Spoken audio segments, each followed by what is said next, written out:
family watching was inappropriate. Gary caught him right in the middle of him watching a rated R program. In our 8th spot, we have the 3 Little Pigs. Disney is sick for including this in the show.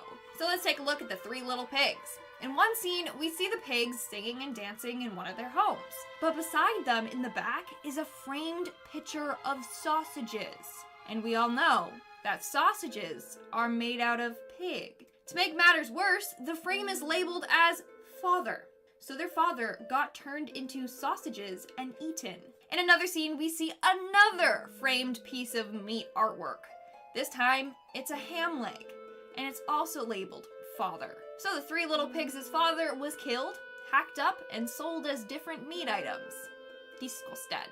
Moving on to number 7, we have Adventure Time. Adventure Time is just another one of those shows that is filled with inappropriate jokes. But there are 2 main episodes that I want to talk about today.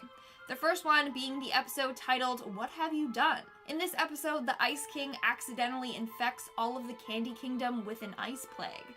And so Princess Bubblegum looks back through her research book to see if she's got a cure for this. Well, as she is flipping through the book, we see a number written on the page, 531-8008. Look at this number in the mirror and it spells out boobs. It does.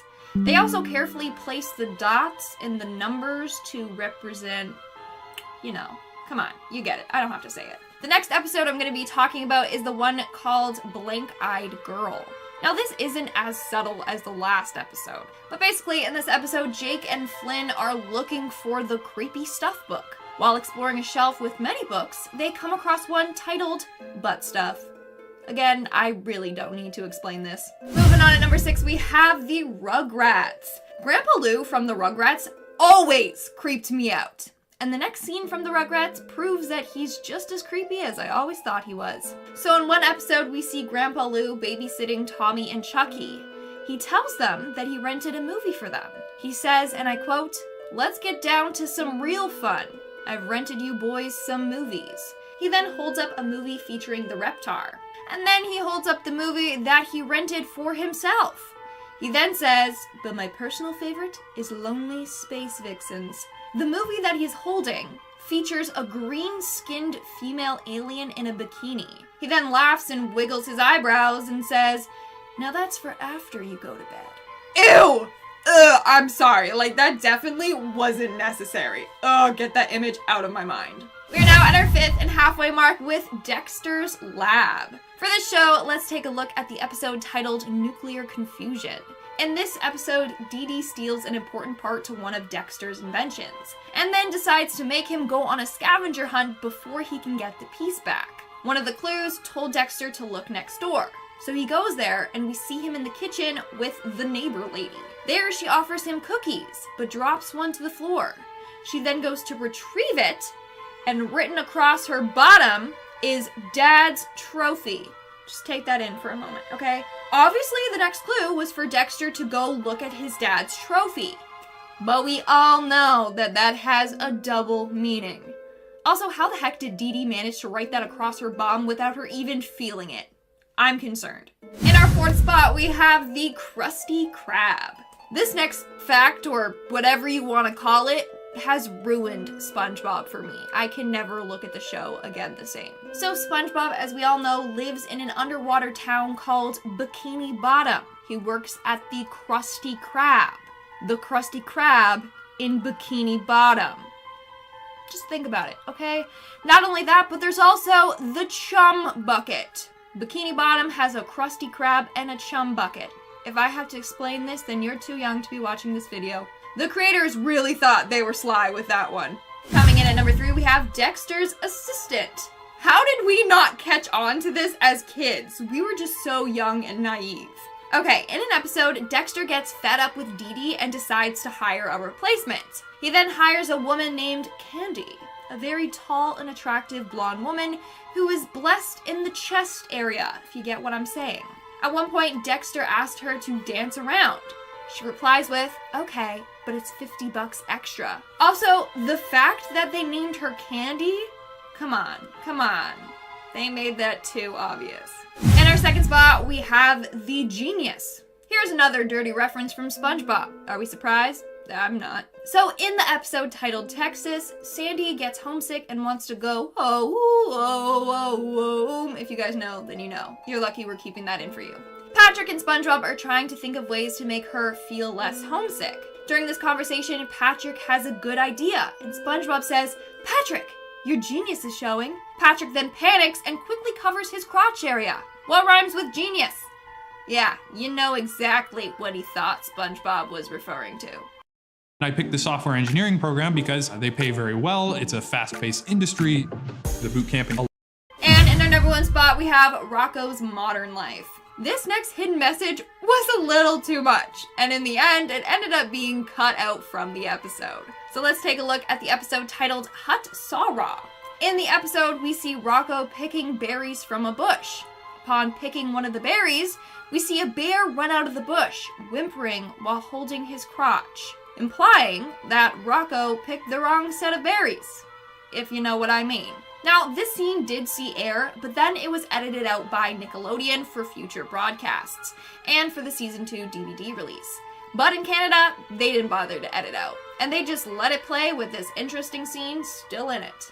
At number 10, we have the Little Wiener. After the popularization of the internet, companies needed to make sure that they did everything squeaky clean or they would suffer the wrath of the public. But before that, people used to sneak stuff by people a lot easier, like this guy did with the cover art on the original Little Mermaid VHS case. If you're very young watching and you don't know what a VHS is, it was movies that came out before DVD and Netflix. There were these big square tapes. I can't believe I have to explain this. And all the best Disney ones came in these big plastic casings that would have glorious works of art on the front, and the Little Mermaid one had this. I don't know if we can even fully show that. We might have to blur it out or something, but let me know that there's a penis on the front. You guys know that. But it was famously known that the cover of the Little Mermaid had a male sex organ on it. Now there are two schools of thought on this. Some people say that it was never the intention, that this is just a coincidence, and I am in the other camp that I think this is 100% a wiener. Just because that this is one of the best pranks of all time, and later versions of the cover art removed the spire. Why would they take it off if it wasn't actually a wiener? Also, I think this is real because there is more than one ding dong in the Little Mermaid. In the original release of the movie, the bishop that marries the two lovebirds had a boner. It caught so much flack that they had to edit it out. At number 9, we have the Furious Face. Here's a classic short film you might have heard of, even though Disney has tried to wipe it out of existence. It was a short film where Donald Duck becomes a Nazi. Really makes you look at the character very differently when you know he's anti-Semitic. To be fair, Donald didn't want to be a Nazi. He was just being forced to in this animation. But it's still super strange to think about. It would be like Disney making a short film where Pluto sniffs out bombs for ISIS. That's really weird. And this wasn't some old clip that just came and went.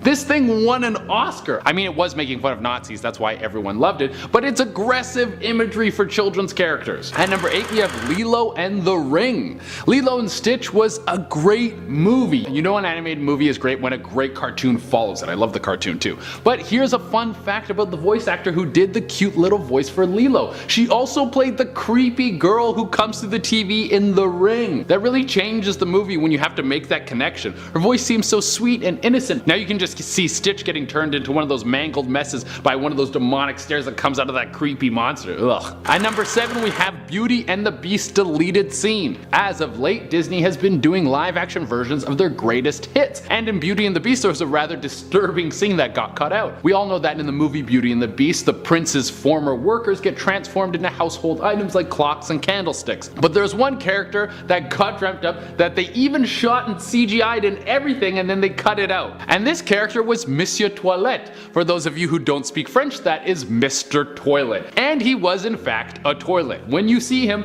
he releases this huge belch, which I can only assume smells like a fart. There's even a scene after Monsieur Toilette returns to his human form where he says, "I can't wait to go home and brush my teeth." I don't know what this guy did to literally get the worst curse in the house. He has the worst job of anyone. Like, one dude's a cup, he gets delicious tea poured into him, and the other dude literally has someone poop into his head. I understand why this got cut out of the movie. Like, that's hell on earth. Could you imagine? You're a toilet. At number 6, we have The Death of a Mother. If you go back through a lot of the classic Disney movies, you will see that many of the characters have had their parents die. Usually their moms, like Bambi and a whole bunch of other ones. Now this could just be the trend of a hero. I mean, we see this through a lot of media. Characters like Superman, Batman, Harry Potter, they have all lost their parents. But some people think there could be a deeper meaning to this. After Walt Disney started to gain some success, he wanted to pay it back to his parents. He bought them a home, but the furnace that was in the home was poorly made and ended up making both of his parents very sick and eventually led to the death of his mother. The speculation is that Disney felt great guilt about this, and the guilt came through his work. The moment a character loses their parents in a movie, it could be pretty heartbreaking, but when you know it's tied to a real moment, it makes it even heavier. At number 5, we have the Aladdin hidden message. Now this one I know is real because I've heard it for myself. In the scene in the original animated Aladdin, when Aladdin pulls up to Jasmine's balcony on a flying carpet, which is the biggest G move ever, like that's a Playboy move that goes in the history books. Are you serious? Come on a flying carpet?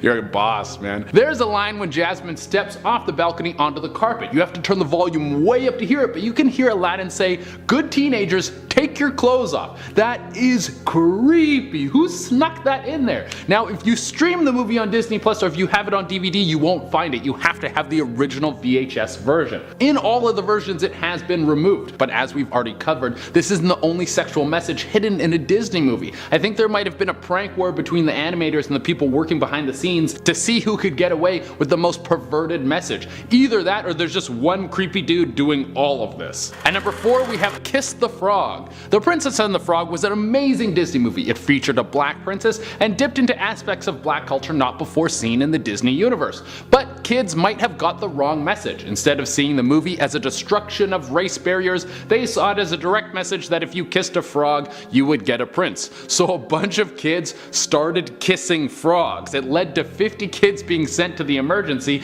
because they got salmonella from kissing frogs. Kids are gonna do whatever they want, they're crazy. At number 3, we have How Did Casper Die?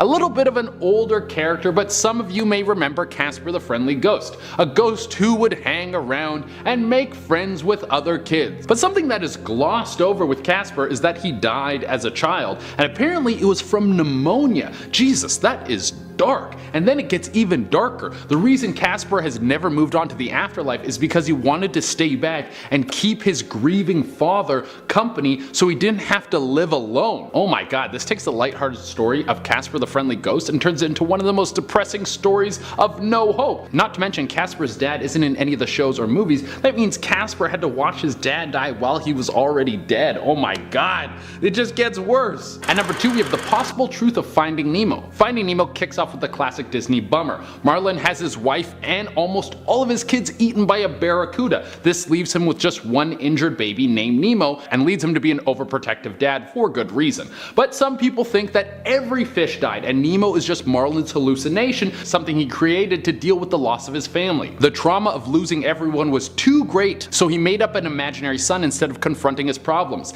This backed up by the fact that Nemo actually means no one. So the movie literally is titled Finding No One. If this is true, this is one of the darkest twists to a Disney movie ever. At number 1, we have The Hunchback of Notre Dame. This is the Disney movie that has started the never-ending question of, is Esmeralda a Disney princess? I say yes. It gives a little bit of variety to the Disney princess crew, and she is probably the most fun of the bunch. She probably parties like crazy. She's a gypsy, right? That's her whole thing. But even though the Disney movie has a nice story of the Hunchback and Esmeralda falling in love and revealing the corruption of the church, the original book doesn't end happily ever after at all. What actually happens in the book is Quasimodo is actually the one who turns over Esmeralda to the church. Talk about stabbing someone in the back. Then this leads to the now horrified Hunchback watching his one and only love be hanged publicly. Now, for all of you at home who are super sad about hearing this horrible story, I just need to let you know that it gets even worse. After watching the most horrible thing he has ever seen, he then goes to the spot where Esmeralda was buried and stays there. He's so heartbroken that he never leaves. He remains at her grave until he starves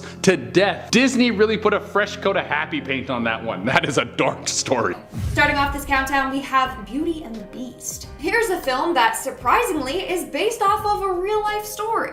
Or so, that's what people believe. The story is of a real man named Petrus Gonzalez from 1537. He suffered from hypertrichosis, a condition that causes excessive hair growth all over a person's body.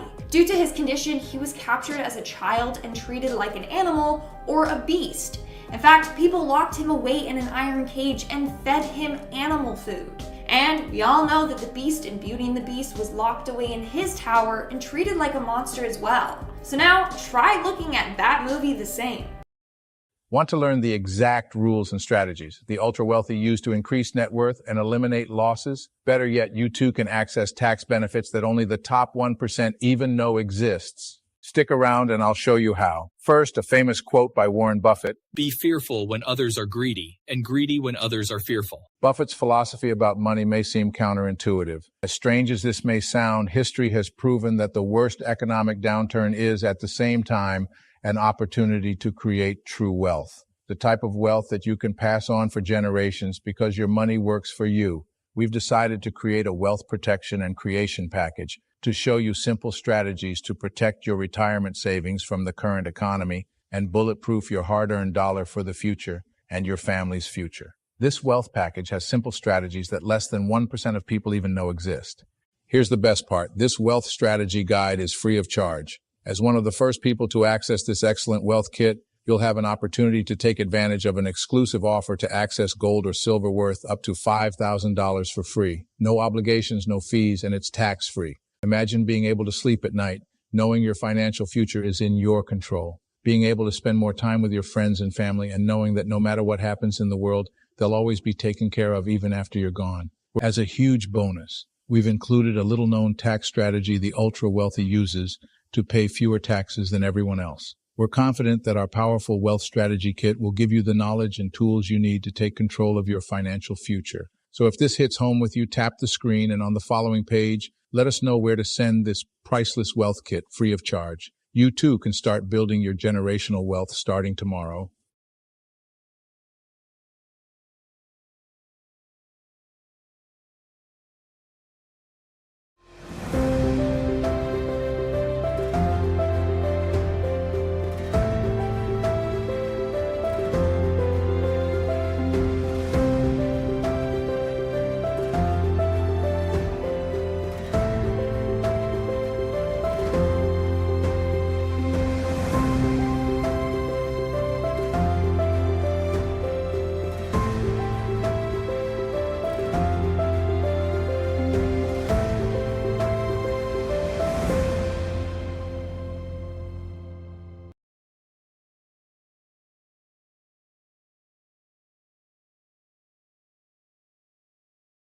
Moving on to number 9, we have The Jungle Book. Disney's movie The Jungle Book was actually based off of the book by Rudyard Kipling. But in the book, Mowgli literally turns into a wild killer.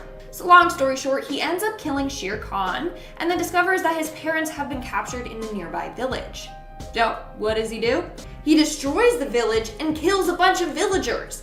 Like, where was that in the Disney version? Definitely would have made it way more interesting. In the end, he does find a safe haven in a different village, but still, this dude literally slaughtered a village. In our 8th spot today, we have Dumbo's father. Turns out that Dumbo is another Disney movie that's based off of a real story and a real elephant. Of course, you probably have realized by now that the true versions of these stories are downright dark. So in Dumbo, Dumbo's mom is Miss Jumbo, making Dumbo's dad Mr. Jumbo. Well, this is a reference to a real-life famous elephant named Jumbo, a male African bush elephant who was treated terrible. He was tortured his whole life and then killed at a young age. You know how we don't see Dumbo's father in the film? Well, that's because his father is dead. Like, seriously, Disney, why'd you have to do that to us? Coming in at number 7, we have Snow White. In 1985, a German historian by the name of Eckhard Sander claimed he had proof that Snow White was based off of a real woman from the 16th century. Her name was Margaret von Waldeck, and she was a German countess. But when she was only 21, she was poisoned and passed away. Not only that, she was under the care of her stepmother who treated her poorly. At 16, she fell in love with the prince, but her stepmother greatly disapproved. It's believed that her stepmother was the one who poisoned and killed her. The whole story of the 7 dwarves was also real as well. Sander believes the dwarves were individuals with stunted growth as a result of working in the mines owned by her father. So there you have it. This Disney princess is based off of a real woman and her tragic life story. Moving on to number 6, we have Cinderella. Cinderella is believed to have been based off of a story from the 17th century, but it may also have been based off of a Chinese fairy tale from 206 BC. This is the story of Yi Shen. Yi Shen was the daughter of a chief. Just like in the fairy tale, Yi's father tragically passed away and she was left in the care of her evil stepmother. She even had an evil stepsister that was very rude to her. Yi was then forced to constantly wait on her mother and stepsister. Of course, in the story, there was also a ball that Yi was not allowed to attend, but she makes a wish for a beautiful silk dress and golden slippers, and her wish comes true. She then attends the ball in this beautiful outfit, but is cautious. She doesn't want to be caught by her stepmother. In the end, she ends up fleeing the ball to avoid being spotted and loses one of her golden slippers, just like Cinderella and her glass slippers. The king becomes obsessed with trying to find out who the shoe's owner is. You get it, yeah. The slipper fits and they live happily ever after. But there's also another version of the story that's much darker. And this is from the book written by the Brothers Grimm. So in the original book, when the prince arrives at Cinderella's house with the glass slipper, the sisters' feet don't fit, right? So what do? Well, one of the sisters cuts off her toe, and the other one cuts off her heel to try and make the slipper fit. Obviously, that didn't work out for them. Then, in the end, they get their eyes pecked out by a bunch of birds. So it's definitely not Disney-friendly. Try to keep your mind off of that next time you watch Cinderella. We are now at our 5th and halfway mark with The Shining. The movie Coco makes a number of disturbing references to the movie The Shining, which seems weird because one is a child's movie and the other is clearly not. So in one scene in the movie, we see Dante the dog wake up from a nap. In the background, we see an axe stuck into a tree. We didn't think much of it, but the director said that axe was modeled after one of the axes from The Shining. You know, here's Johnny. That's not the only reference though.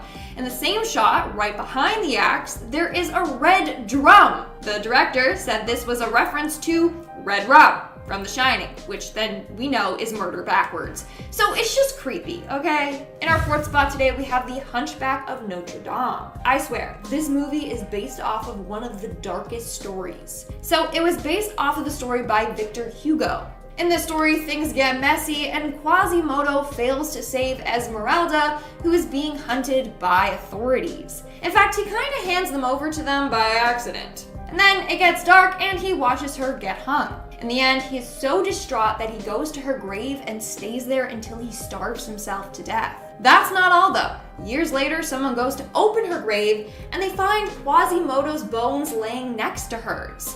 When they try to separate the bones, they turn into dust. The end. Kind of glad that the Disney movie didn't end like that. But it would kind of make for a good scary movie. Coming in at number 3, we have WALL-E. This one is, it's an interesting one, to say the least. But there's a theory going around that the humans in WALL-E ended up eating each other while on the spaceship.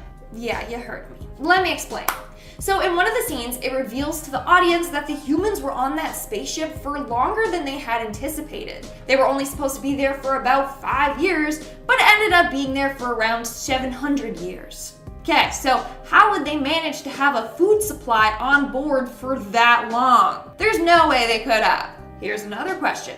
When someone dies on board, where's the body going? Well, theory goes that they take the body, grind it up, and make food out of it. Those drinks we see people slurping, yeah, it's liquid human. What makes it worse is that everyone on board the ship seems to be plump and well fed, meaning they enjoy eating each other. That is, if they even are aware that that's what they're doing. Moving on to number 2, we have Scar's corpse. Disney is sick for adding this into their film. So Scar's dead body can be seen in the movie Hercules. In the film, there's a scene where Hercules is wearing a lion on his body while he is getting painted. He then takes it off and throws it on the floor, and you can clearly tell that it's Scar. So after the Lion King, Scar was skinned and then given to Hercules. How dark. And this was actually confirmed by Disney's lead animator. Andreas Deja worked on animating both Hercules in Hercules and Scar in The Lion King, so they threw this in as a little Easter egg. But it's not a cute or funny Easter egg, no, it's pretty dark and messed up. And in our number 1 spot today, we have Pocahontas. The true story of Pocahontas is an extremely dark and messed up one. It is nothing like the movie Disney made it out to be. So the movie was inspired by a true story of a young girl named Matoaka. Pocahontas was just a nickname given to her, and it actually means little brat or the naughty one. So there's that. But anyways, in the film, Pocahontas is a young adult. In real life, she was only 10 years old. But don't worry though, she didn't actually have a relationship with John Smith, thankfully. In fact, in real life, John Smith was said to be a very unattractive and rude individual. Anyways, continuing on, Matoaka actually did save his life by telling her tribe to spare him right before he was about to get executed. That's pretty much as far as their relationship went. But Matoaka did not have the best life. In 1612, she was kidnapped, taken advantage of, and then forced to become Christian. They even changed her name to Rebecca. She then was forced to marry a man named John Rolfe, and she had to move to England with him. Sadly, she passed away a year later at only 20 years old. Some say she became ill with smallpox or tuberculosis and died, whereas other people believe that she was murdered for looking different. She passed away without ever seeing her family again. Isn't that a messed up story to base a child's movie off of? I think so. Number 10, Belle has Stockholm Syndrome. Stockholm Syndrome is a psychological condition where a hostage begins to identify with and feel sympathy for their. When type 2 diabetes drained Tasha's energy, Crystal Run Healthcare helped her get back to living life on her own terms. Watch Tasha's story at crystalrunhealthcare.com/Tasha. The people of Crystal Run Healthcare, changing healthcare, changing lives.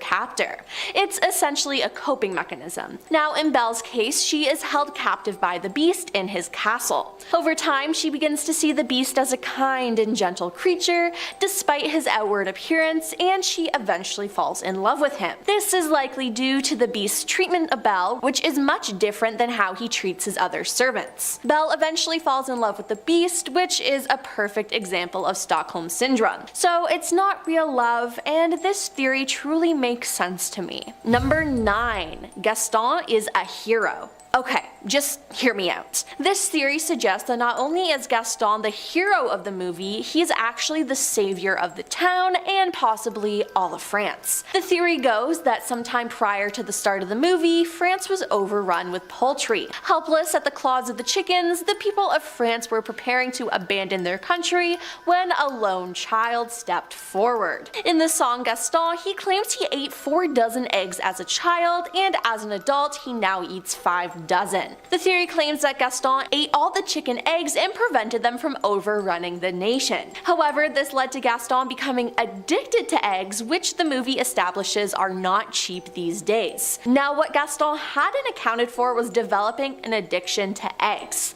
As he aged, he ate more and more, and with the chicken crisis over, his addiction began costing him financially. There's a scene during Gaston's song where he motions to a wall full of his hunting trophies. But why are they there? Does he own the bar?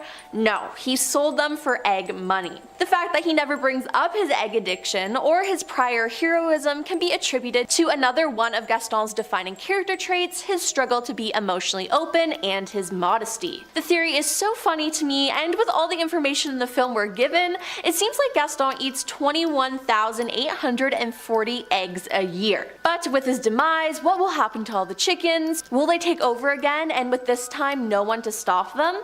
Who knows? Number 8. Chip is the Beast's illegitimate son with the Enchantress. Chip is the adorable teacup who calls Mrs. Potts mommy throughout the film. I love him, he's so cute, but it's proposed that she is not his real mother and that Chip is actually the illegitimate son of the prince. The theory points to the fact that Miss Potts appears to be way too old to have had a young child when she returns to human form. Amanda Menon gave this theory, stating, "The only way anything in this movie makes sense is if the castle's inhabitants do not physically age while under the spell, or at least age much slower." This still doesn't account for how someone as old as Miss Potts could get pregnant in pre-fertility medicine France. She asks, why are we pretending Mrs. Potts is Chip's mother? Who is Mrs. Potts close to? Who would have had cause to hide a child? And hope medical knowledge doesn't advance to the point that we know what menopause is anytime soon. It couldn't be any of the servants. Who would care if they had a somehow improper child? It couldn't be her family. They'd also be servant class. And why wouldn't he just call her grandma or whatever?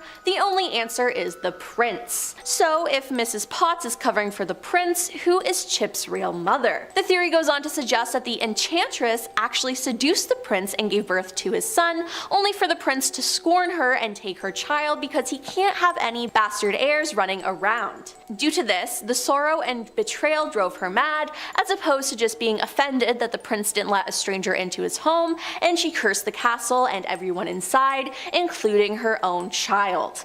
Now, that's just sad. Number 7. Belle is mentally ill and hallucinating. To explain the enchantress's curse and the transformation of the castle staff in a way that doesn't involve magic, Peter Gross theorized that Belle is actually schizophrenic and that she imagines Lumiere and Cogsworth as anthropomorphized objects as a way of mentally coping with the unfair inequality of the social classes. The enchantress is in fact Belle's own superego, attempting to show her the high moral cost of maintaining a luxurious lifestyle enjoyed by the upper class. In order to exist comfortably within such an unfair system of wealth distribution, Belle would need to stop viewing people as human beings, deserving of rights and dignity, and instead view them as anthropomorphic objects, visual representations of their material functions within the household. According to the theory, Belle's schizophrenia manifests in visual and sensory hallucinations, and the writer points out that the first 2 symptoms used to diagnose schizophrenia are voices heard arguing and voices commenting on one's actions, and both are used to introduce the castle servants. Number 6. The Beast was just a child when he was cursed. Now, one of the biggest questions Beauty and the Beast fans have had concerns are the prince's age when he was cursed by the enchantress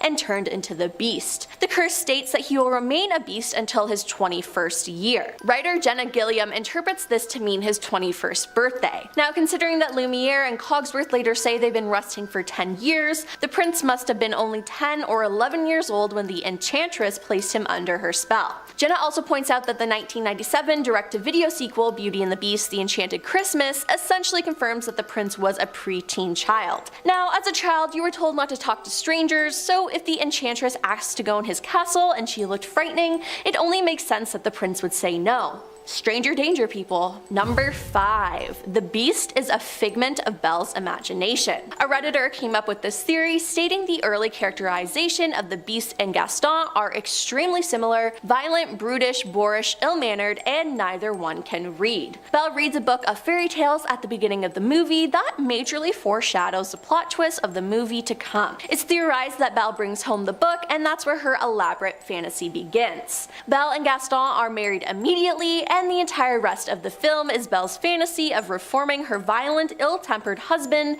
into a well-mannered prince. This is why the villagers don't recall the presence of the castle in one's day's riding distance, and why Belle is not shocked by anything she encounters in the enchanted castle. In fact, she's excited by them. They are her fantasy, drawing from the fairy tale. The theory also argues that she imagines Maurice being carted off to a mental institution due to her mixed feelings towards him for marrying her off to Gaston, and that the climax of the film is a representation of Belle's hopes that the prince inside will triumph over her true husband. Number 4. Gaston's end dooms the village. Yes, Gaston is very unlikable, but it seems like he provides a lot for the village, so this theory argues that Gaston is beloved by the villagers because he provides the town with food and supplies through his hunting and leadership skills following the random and sudden disappearance of the local royalty who previously oversaw the town. Additionally, the theory proposes that Gaston's prestigious egg consumption has single-handedly propped up the poultry industry in the region.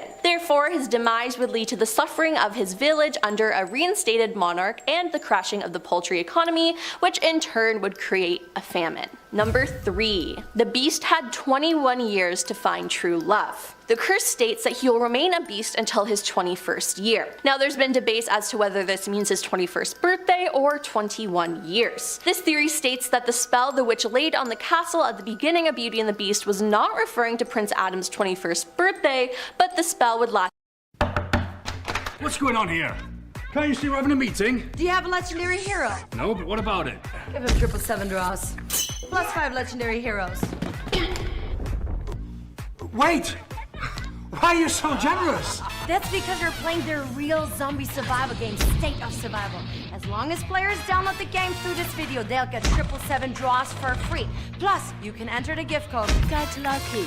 And you'll get the greatest hero, Lucky, who will help you unlock all the dangerous zones in 5 minutes. And you can rescue even for 21 years. This would make the Beast quite a bit older than originally presumed, potentially in his 40s, which seems fitting in the way he interacts with Belle. This would also provide an explanation as to why Prince Adam appears as an adult in his portrait, a question which audiences of the movie have pondered for years. This is just disturbing though, because at the time Belle is 17 years old. She fell in love and married someone who is at least 20 years older than her. That's just gross. Number 2. The villagers are stuck in a time loop. One of the biggest plot holes in Beauty and the Beast 1991, as well as the live action in 2017 remake, is that no one in the village remembers that the castle exists in the forest right next to their town. Like, right next door, and that there was also a prince that lived there and his staff, and they all went missing. I feel like that's something that someone would notice. One theory as to why the villagers forget suggests that the enchantress who cursed the prince and his staff also put a curse on the town that essentially trapped them in a time loop. However, Belle and her father Maurice seem to be outside of that loop and aren't confined to it. Why? Well, maybe because she's meant to be with the prince. Some proof of this is that Belle is able to walk through a crowded marketplace without looking, and she knows exactly when everyone wakes up every morning. For example, she talks about the baker having the exact same tray of goods every day, saying, "There goes the baker with his tray like always, the same old bread and rolls to sell, every morning just the same." Now, being stuck in a time loop makes sense as to why they don't remember, why they do the same thing every day, and why they find Belle so strange. And coming in at number 1 is the staff lure women. Another theory is that the castle servants who turned into household items were attempting to help the Beast by luring women for the Beast to woo. It points to Lumiere in a line from our song Be Our Guest, in which he says the servants have been resting for 10 years. It's said that this is a reference not to the fact that they have been under a spell for a decade, but the last chance they had to put on a show for anyone was 10 years prior, during the last attempt Beast made to fall in love. This is a valid but inconclusive reading of the lyric, as the line could be interpreted either way, but the theory goes even farther by suggesting that when the Beast gave up one of his captives, he left them to starve, as he planned to let Maurice starve. While Disney would probably never explicitly write something like this, Beauty and the Beast was perhaps unintentionally left open to interpretation for this and other wild theories concerning Beast. As uncomfortable as it is, it seems very possible that the Beast could have previously trapped women in the castle with the hopes of breaking the curse. At number 10, we have Everything is a Dream. The entire land of Ooo is a very strange place, mixed with some of the weirdest characters I've ever seen. Some seem like they're pulled right out of mythology, and others are ridiculously original. The whole show is really a fantasy world like none other, but what if it's all just that? What if the whole world takes place in the fantasy of Finn's mind? It could be that the world is all dreamt up, and it's something that he just imagines every night when he goes to sleep, or the real thing could be that Finn is in a coma, a young boy who had an accident and now is forever stuck in a dream state. A wonderful dream state that is, filled with friends and wild adventures, but it would really be sad to think about everything that's going on in the outside world. There would be a young boy slowly withering away while in a coma, and his parents struggle every day with the thought of whether or not they should pull the plug or give their son another chance at life. Oh my god, that is depressing just talking about it. At number 9 we have Princess Bubblegum is evil. Princess Bubblegum has always been a representative of one of the heroines of the show and seems to have the mind of logic that sets everything in the right direction. However, she is often up to something a little shady. In one particular episode she develops a serum that turns everyone in the Candy Kingdom into a zombie, and if it wasn't for Finn and Jake the whole place would have ended up a wasteland. She also created Lemongrab, who has his own problems to deal with, but is still a sentient creature. It seems that Bubblegum will push her boundaries with science no matter what the cost is. She risks people's lives and even creates life, even if that life has a horrible existence. She also sees herself as much smarter than everyone else, which she kind of is, but her hubris could lead to some experiments that would risk everyone's life. Again. At number 8 we have It's All a Game. There are several elements of this show that seem very close to the world of a role-playing game. There are monsters, demons, fights, treasures, friendships, NCPs, quests, loots, power-ups, and 2 companions who stick together throughout all of it. There has been some speculation that the whole thing is actually a father and son playing a tabletop role-playing game together, Jake being the father and Finn being the son. Other characters come in quite often like Marceline and Princess Bubblegum, and they can be friends of the family or family members themselves. They aren't there as often as the 2 main characters because if you have ever tried to get a group together for D&D, the scheduling is the hardest part. But this would explain how Finn and Jake go on adventures without each other and sometimes side characters, because those characters come in and then they play just when one person isn't there. You guys can figure out what I'm trying to say. At number 7 we have Marceline will become like her father. Marceline is the vampire queen and definitely one of the most badass characters in the show. She cares little about what people think about her and has a wide range of powers that have even left Finn and Jake running away at times. But she comes from a world of dark and downright evil. Her dad is a massive demon that is nearly unstoppable and has an insatiable appetite for souls. Actually, I heard that souls are quite slimming and I understand why he would want to eat them.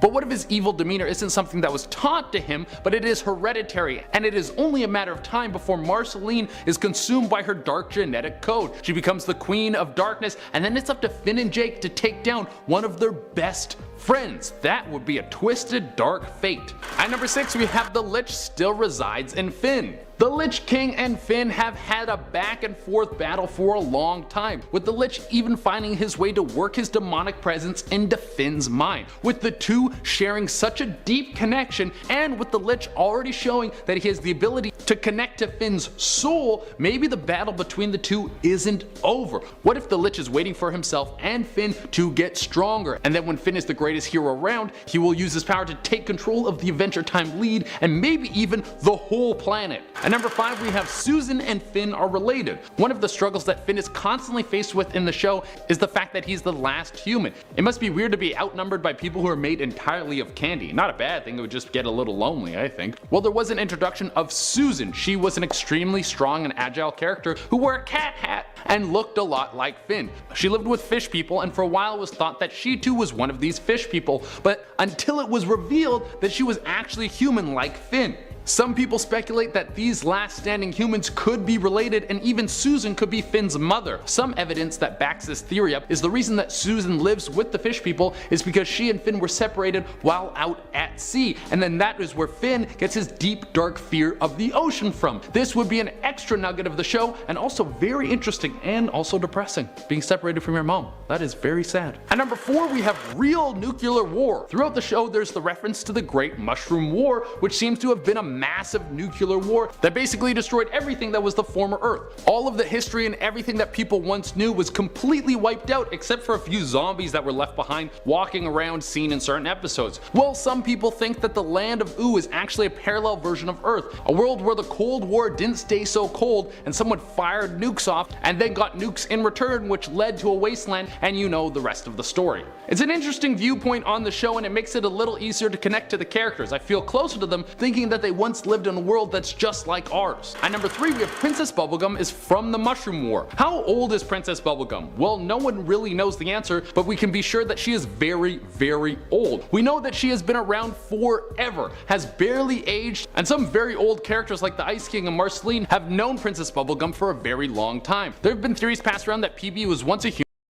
Did you know that you could get $50,000 to over $150,000 of investment capital at 0% interest rates to fund any business or investment that you want? That's right, you can quickly and easily access $50,000 to over $150,000 of free money in less than 30 days to invest in guaranteed businesses and investments, all without having to risk your own cash or credit. And this is even despite all the craziness that's going on in the economy right now. It's true, there's a little known funding hack only used by the wealthiest investors in America right now. Human like you and me, but some experiments along with exposure to radiation led her to being transformed into the gum-like genius that we all know and love. It would kinda make sense. See, she is a genius, and she might have found a way to make sure she would survive the nuclear fallout from the Cold War heating up by turning herself into a gum lady. This could have been the only way she could make sure her body would have been survived getting blasted by radiation. At number 2, we have The Marvelous Misadventures of Flapjack Cross Adventure Time Deluxe. I just put deluxe in there for fun. This theory is actually just regular sized. But this is one of my favorite theories because I love both of these shows. The Marvelous Misadventures of Flapjack and Adventure Time might be in the same world and happening at the same time. Here are some points that are a little hard to ignore. The creator of Adventure Time, Pendleton Ward, was one of the head writers on Flapjack. And think about how crazy the world of Adventure Time is. It's not a stretch to believe that across the ocean will be a nautical themed city that built itself up after the events of the Great Mushroom War. Flapjack and Knuckles are constantly looking for Candy Island, which might have been the famed Candy Kingdom. And the reason that Finn has never gone on an adventure to find Flapjack and Knuckles is because he is so afraid of water. It's the crossover that we so desperately need. And for the number 1 spot, we have Finn's arm comes from the multiverse. Throughout the show, we see Finn's arm go through some pretty wild changes. He has a mechanical arm at one point, then the grass arm, and of course the classic organic. But in one episode, we see an alternate reality of Finn where this version of Finn seems to have a robot arm. Could this be because each version of Finn has some sort of change to their arm because that's just how the multiverse works? Or is it that Finn's arm is the key to getting into other dimensions? We have seen his arm act as a sword many times. We've also seen the sword act as a tool to control the gate to the 4th dimension, if even only for a moment. So maybe the two things are linked. The show has constantly addressed the idea that there are multiple dimensions, and maybe Finn is a higher being from one of these dimensions, or maybe it's not, none of this is true and we should just ignore everything I just said. Starting off the countdown, we have Dora the Witch. Now, what can explain the fact that Dora has talking inanimate objects? Well, it may just be because it's a kid's show, or maybe it's because she's actually a witch that can conjure up spells. That one's far more interesting. Now, one of the spells is placed on the backpack and the map so that they can help her along the way. In fact, she's trying to recruit children into witchhood as well. She needs the children's help in order to conjure the spells by chanting along with her. That's why she has those chants, like chanting backpack, backpack to receive the item that she needs. Now, it is said that she also has placed a spell on Swiper. The spell is Swiper, no swiping. When she says that, Swiper will fail to take the item. If he does succeed to take the item, then he always will have to throw it away. So this spell ensures that Swiper can never truly steal anything. Coming in at number 9, we have Dora suffers from dementia. Dora, more like dementia. So Dora is said to suffer from extreme short-term memory loss, kind of like Drew Barrymore in the movie 50 First Dates. She's stuck doing the same things every day, and to her it feels new, but the audience can see the daily repetition of her life. And she's constantly going to be stuck acting and thinking like a child even when she ages. Now, throughout the episodes, Dora will ask the audience for help and then pause for an uncomfortable amount of time just staring into your soul. In fact, there are no audiences in her world. She is just talking to herself, and that's how long it takes her brain to process new information. Coming in next at number 8, we have Boots is a trapped child. Now, if the previously mentioned theory is correct and Dora is a witch, then people believe that Boots is actually a child that she is trapped and turned into a monkey type creature. Kind of like how Yzma turned Cusco into a llama in Emperor's New Groove. So first off, Boots can talk. And secondly, he literally wears boots. If he was a real monkey with opposable type thumbs on his feet, then wearing boots would be extremely uncomfortable. That means that this child is a monkey but still has some of his human features. That's why he can talk and walk normally. Boots is then stuck being Dora's assistant for eternity. Moving on to number 7, we have Dora is in a coma. People believe that Dora is actually in a coma and is imagining everything that is shown in the show. But how did this happen? Well, people theorize that Dora was home alone one day when robbers decided to break into her house. As a result, she ended up getting attacked by these robbers and ended up in a coma. In fact, Swiper is actually a reference to one of the robbers that attacked her. That's why Swiper is always around Dora and stealing items, because her last memory was of her attacker. So now Dora is living in a dreamlike world until she wakes up from her coma. People theorize that she never will be able to, until her parents pull the plug. We have a grand puppy and 2 grand.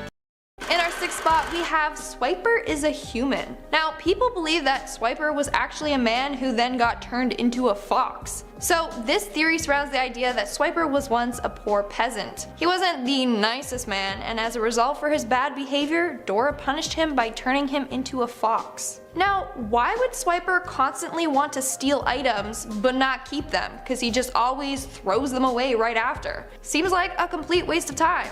Well, what if Dora's backpack holds the potion to turn Swiper back into a human? Now, that would make sense to why he's always following Dora around. He's just waiting for the opportunity to sneak into her backpack and get the potion. He may steal those other items to distract Dora until he has a chance to get what he truly wants. We are now at our 5th and halfway mark with the cursed backpack. Now, Dora's backpack looks completely harmless. It's literally a bag with a face on it that sings. But turns out the backpack has a darker agenda. So people are convinced that Dora's backpack is actually cursed. They say that it's some sort of enchanted artifact, maybe even cursed by an old spirit. Like, it has the ability to summon a variety of different objects just from a little backpack. Either that or it has the extension charm from Harry Potter cast on it. But anyways, this bag always supplies Dora with a variety of items. Some are useful, while others are said to just be a distraction. The bag is constantly testing Dora's worthiness. If she chooses the wrong item in a bad situation, then Dora could end up dying. But honestly, I think that this is pretty funny. Like in one of the episodes, Backpack asks which item is good to put on Boots' scraped knee, and then they give you options like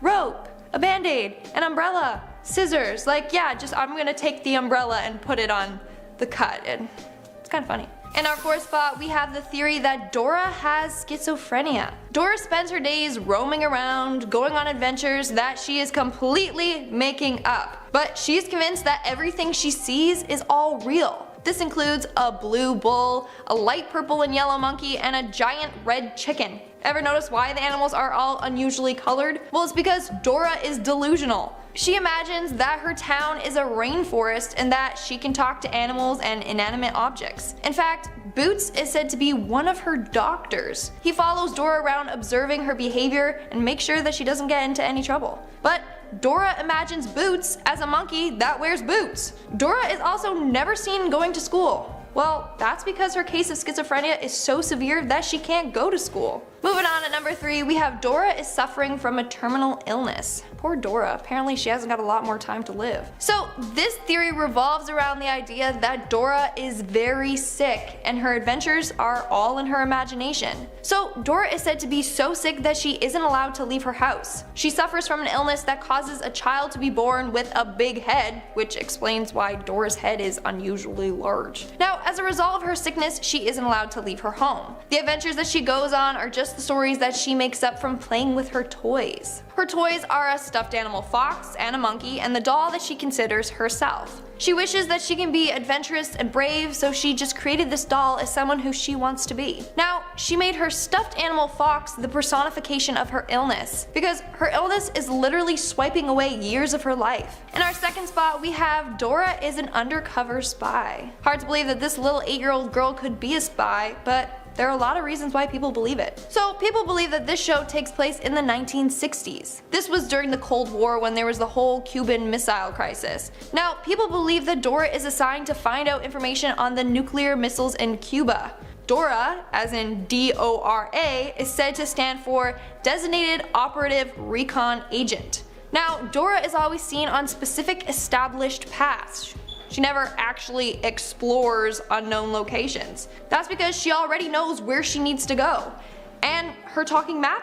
Well, it's a reference to her GPS that is guiding her where to go. And then we have the monkey Boots. Well, Boots is a reference to the military term boots on the ground. It refers to the individuals who are currently fighting in a war zone. Nice try, Dora, but we figured out your true identity. And in our number 1 spot, we have Demon Swiper. So, of course, one of the most well-known characters is Swiper the Fox. Every episode, he gives Dora a hard time, steals her items, and then throws them away. And of course, you have the famous line, "Swiper, no swiping." Now, people have a theory that Swiper is actually a demon. They believe that he is an evil spirit in a form of a fox that's goal is to cause chaos on Earth. In fact, people have made the connection between Swiper and the story of Life of Lioba by Rodolphe Folda. In this story, a nun loses the church key and feels guilty for being negligent. However, the head nun believes that it was stolen by a Swiper demon. Eventually, they find a dead fox at the church door with the key in his mouth. They say that Satan had transformed himself into a fox and had stolen the keys. They ended up defeating him by praying. Okay, so who else do we know that is a fox that steals?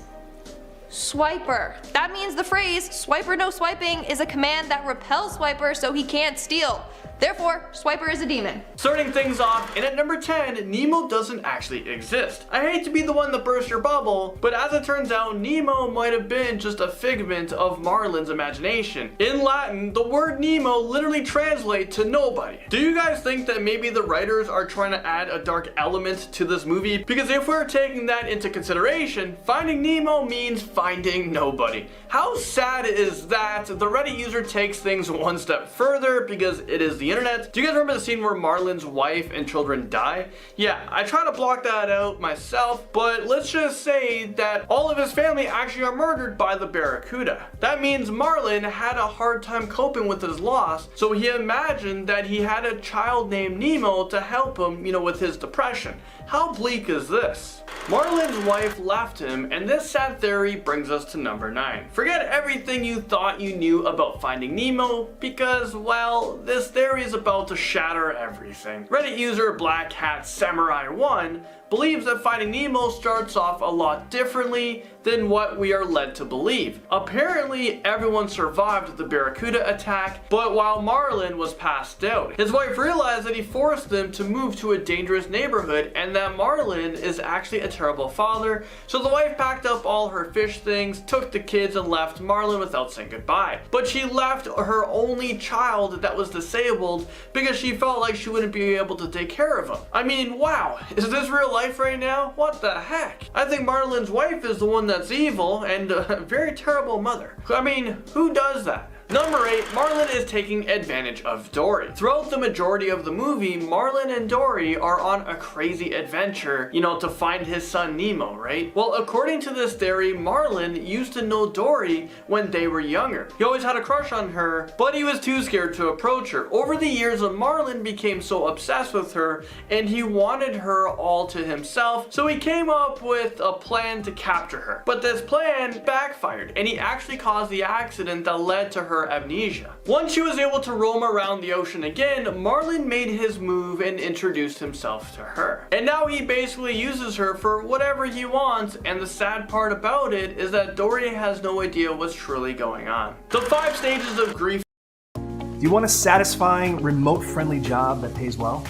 Become a software engineer in only 10 takes us on to number 7. As it turns out, Finding Nemo doesn't have a happy ending at all. All of Marlin's family died in the beginning of the film. So in reality, well, Finding Nemo is about Marlin's struggle throughout the 5 stages of grief. First we have denial. Marlin has been suffering from denial ever since the Barracuda attack, and he refuses to believe that his son actually died in the attack. Next we have anger. This is pretty clear, where we see Marlin have a ton of outbursts with Nemo. And do you guys remember when we see Nemo at the drop-off? This is the first time that Marlin realizes that Nemo has disappeared and he might actually not be alive. Bargaining comes next. This takes the majority of the movie when Marlin is desperately searching for his son, and he'll do anything to bring him back. Then we have depression. depression, and this is pretty apparent when Marlin saw Nemo's dead body. Yes, I know Nemo was only faking his death, but Marlin didn't know that. Then we have acceptance. When Marlin is captured by a fishing net, Marlin accepts that the only way he'll be with his son again is if he dies himself.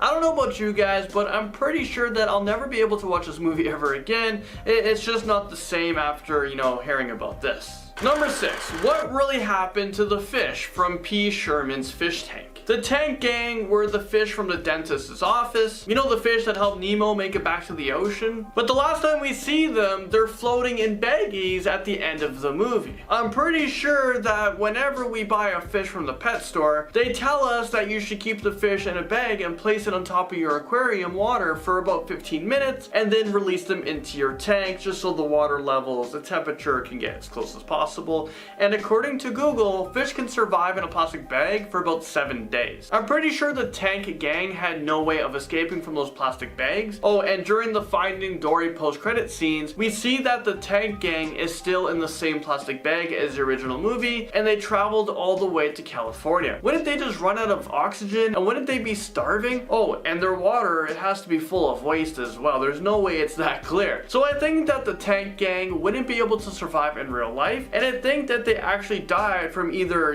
suffocation or starvation. Either way, it wasn't pretty. Next up, number 5, we have petting zoos. This next theory is actually pretty disturbing. Apparently in the Finding Nemo universe, there are a ton of theme parks where they force mentally and physically impaired sea creatures behind cages where other fish can feed them and watch them swim around like some sort of sick and twisted petting zoo. Do you guys remember in the post-opening credit scenes, Marlin and Nemo, when they were swimming to school and Nemo said that he hopes his dad doesn't freak out like he did at the petting zoo? Why the heck would fish need a theme park with a petting zoo? This is kind of equivalent to having a petting zoo full of humans. I mean, that's immoral and wrong. The real synopsis takes us to number 4. How would you attempt to describe the plot of Finding Nemo? I'd probably say something like this. Finding Nemo is about a father who will stop at nothing to rescue his son from the dangers of the open water. But what if I told you guys that the real synopsis is something more like this? It's a movie about a serial killer who kills a little boy's mom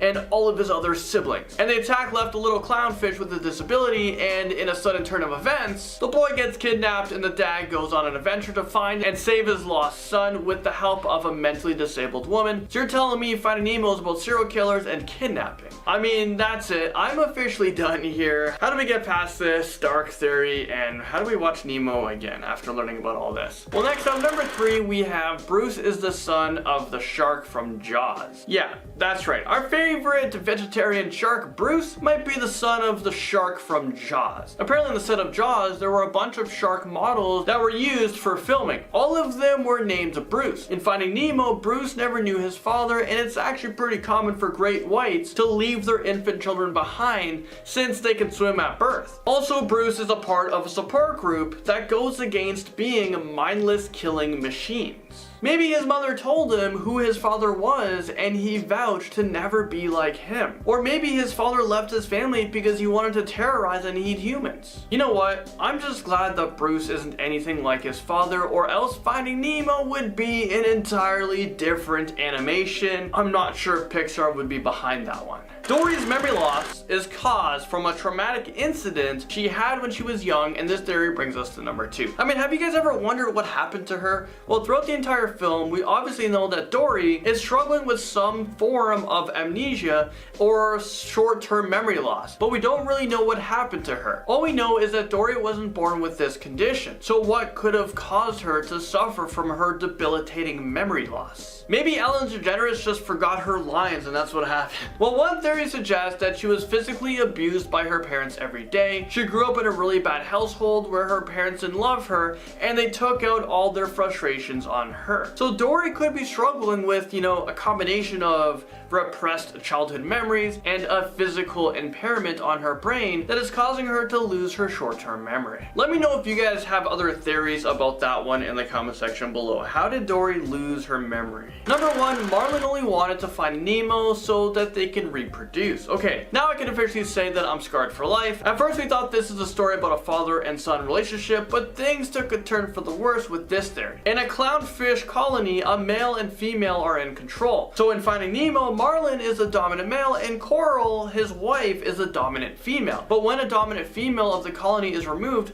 the dominant male will change into the dominant female. Yeah, you heard that right. A little confusing, but that's how it goes down. Clownfish are all born as a male, but they possess both female and male reproductive organs. So in the beginning of the movie, Coral and Nemo's other siblings all died, so that means that Marlin would have to change into the dominant female, and the next fish in line would be the next dominant male, that being Nemo. So essentially Marlin is searching for his son Nemo so that they can reproduce and build a new clownfish colony. That just sounds so wrong on so many different levels, and I wish I didn't research that. Coming in at number 10, we have The Cell.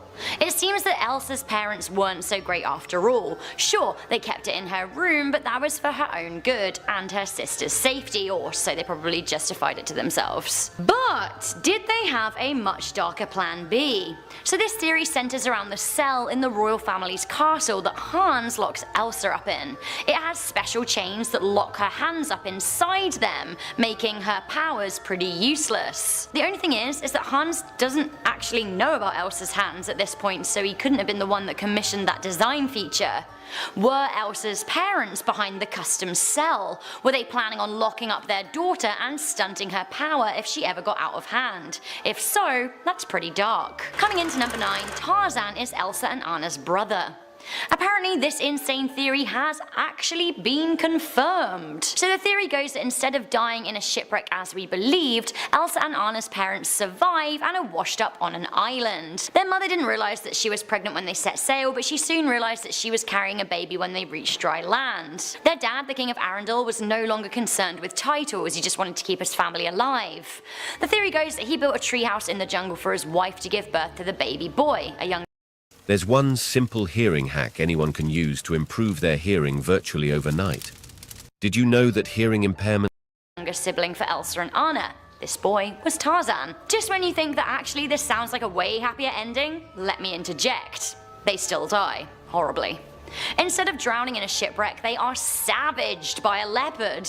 Which is worse, drowning or being shredded by a wild cat? La la la la la la. Disney, cheery. Coming in at number 8, we have Joan of Arc. Joan of Arc was just 19 years old when she was burnt alive at the stake, a similar age to Elsa and Anna. In Disney's Frozen, we can see a painting of the fearless Joan of Arc on the wall. Now this has led to a lot of people to speculate that actually there might be some link here. The theory goes that magic runs in Elsa and Anna's family but manifests itself in different ways. Now were they related to Joan of Arc? Joan of Arc had visions and may well have been a witch, but she was burnt at the stake. Elsa also has magic in her blood, but her ice powers developed as a protection for her skill. Had Joan had the same powers, she would never have been burned. When it's ice versus fire, ice will keep you safe, especially when a witch hunt's on the cards. Did Elsa develop these in sympathy for her ancestor? Coming in at number 7, the trolls are evil. Traditionally, trolls aren't seen as good guys in literature, but in Frozen they seem like friendly fellows. They raise Kristoff, help Anna, and advise her parents. But wait, did they or did they not steal a baby and a reindeer? They could have returned Kristoff to his family, but they didn't. They also were the inspiration behind Elsa's parents locking her up. Did they inspire fear in her parents, knowing that would lead Elsa to have a breakdown one day? Some even go as far as to say that the trolls were the ones that turned Hans evil. The theory generally goes that Hans was actually a nice guy when he met Anna and stopped her from falling into the ford, but after meeting the trolls they made him a bad guy because they wanted Anna to love Kristoff and not him. Interesting. Coming into number 6, Hans isn't real. So Frozen is based on a book by dark fairy tale author Hans Christian Andersen. Now in the original story, the Ice Queen, she has a mirror that is used to obscure people's perceptions. Now the theory here goes that Hans is a play on the mirror of the original story and never really existed at all. When he is interacting with other characters, he is not really there, he's just reflecting the mindset of them. He reflects what people are feeling right back at them. When he first meets Anna, he seems just like her, awkward, sweet, dreamy. When she sees him after a blowout with her sister, she's hurt by her sister and wants a relationship to heal her, so that's what he is to her. There's a moment in which Elsa and Hans exchange glances as she unleashes her power. Now, their expressions totally match up. Hans paints Elsa as a monster because she sees herself as a monster.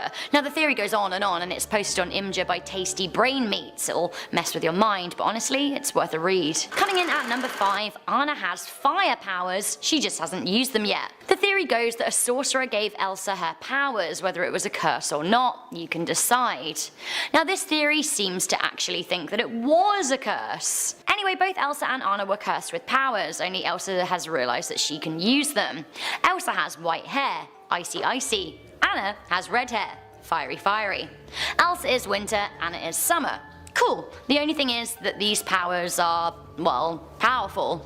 We already know that chaos ensued as Elsa learnt to use hers and she accidentally started freezing people. I think in terms of retaining my facial features, I would rather be frozen than burnt. Can you imagine what will happen if Anna finds out that she has fire powers? She could burn all of Arundel down. Maybe the Frozen sequel will be called Burned and it will focus on Anna's struggle not to blaze the place. Coming into number 4, Arundel fought the clans of Brave. Some super deep divers have concluded that Brave and Frozen not only exist within the same universe, but at around the same time.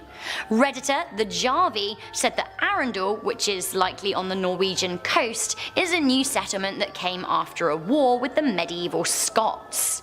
The theory says that the kingdom is so sensitive towards Elsa's powers because they had a run-in with the sorcerer. The sorcerer used her magic for bad and it made people very, very sensitive when they saw even a whiff of magic. The theory also says that the medals worn by Elsa's father and the Duke of Weaselton were gained during the war mentioned in Brave. Now it's really not nice to think of Disney characters fighting and killing one another, but it could have happened. Norway and Scotland did have a lot of historical beef. Coming into number 3, Spider-Man and Elsa are brainwashing children. Elsa practically became the most popular Disney princess overnight. The success of Frozen paved the way for Elsagate, which actually was a dark YouTube trend in 2017. Basically, there was a YouTube channel enacting Spider-Man and Elsa fan theory scenes, but these involved them kissing and him getting her pregnant, which, I mean, it's just confusing for kids really, isn't it? There's a dark theory out there that the channel was specifically aimed at children, which to be honest doesn't seem like much of a stretch of the imagination considering the colours used on the channel and the way the thumbnails looked. So why? Why would they aim this content at children? Well, the darker extension of this theory says that actually the channel was specifically created by very dark minds with the intention of sexualizing young kids, which is absolutely truly awful. Luckily the Spider-Man and Elsa craze seems to have died down after YouTube waded in a bit, and actually it makes me feel really uneasy when I think about it like this. Coming in at number 2, Hans escaped and can time travel. What? Hans breaks Anna's heart and tries to murder Elsa. What an absolute, I can't say the words for the gentleman like him on this channel, but honestly, think of the worst word that you can imagine in your mind, don't say it out loud. Hans is that. He's that word. Hans, you're a fill in the blank. He was exiled from Arundel, but honestly I feel like he should have met a worse punishment. He could just find another person to ruin outside of the Arundel walls, and maybe he will. So fast forward a few hundred years and there is a worrying Easter egg in Big Hero 6. A wanted poster for none other than the murderous, scheming love rat Hans. What is he doing here in the future? To me, he's clearly mastered time travel and is hanging out in the 21st century ready to hurt a new swathe of babes. Hans? No. We need to stop him. He must be stopped. Alright, finally, I put this at number 1 because it seems the most likely, and if it is true, then it is seriously messed up. That's right, Kristoff could be wearing Sven's mum's dead carcass. Tra-la-la-la-la, la-la-la-la. So Kristoff seems like a swell guy, much better than awful Hans anyway. His best mate's a reindeer, which is, you know, pretty great. What's not to love about that? A man who loves animals. Good on him. Kristoff and Sven are best mates forever. But there are some theories out there. Some theories say that Kristoff is actually a young Santa Claus, what with his affinity to reindeer and everything. But then again, there's also a theory that Kristoff's coat is made of Sven's mum.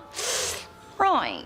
It is indeed reindeer hide fur that he's wearing, so the theory says that his family killed the mother, used her skin for clothing, and took pity on her sad calf and gave it to young Kristoff as a pet. The theory says that the reason Sven likes Kristoff so much is that the smell of him reminds him of his mum. Ugh.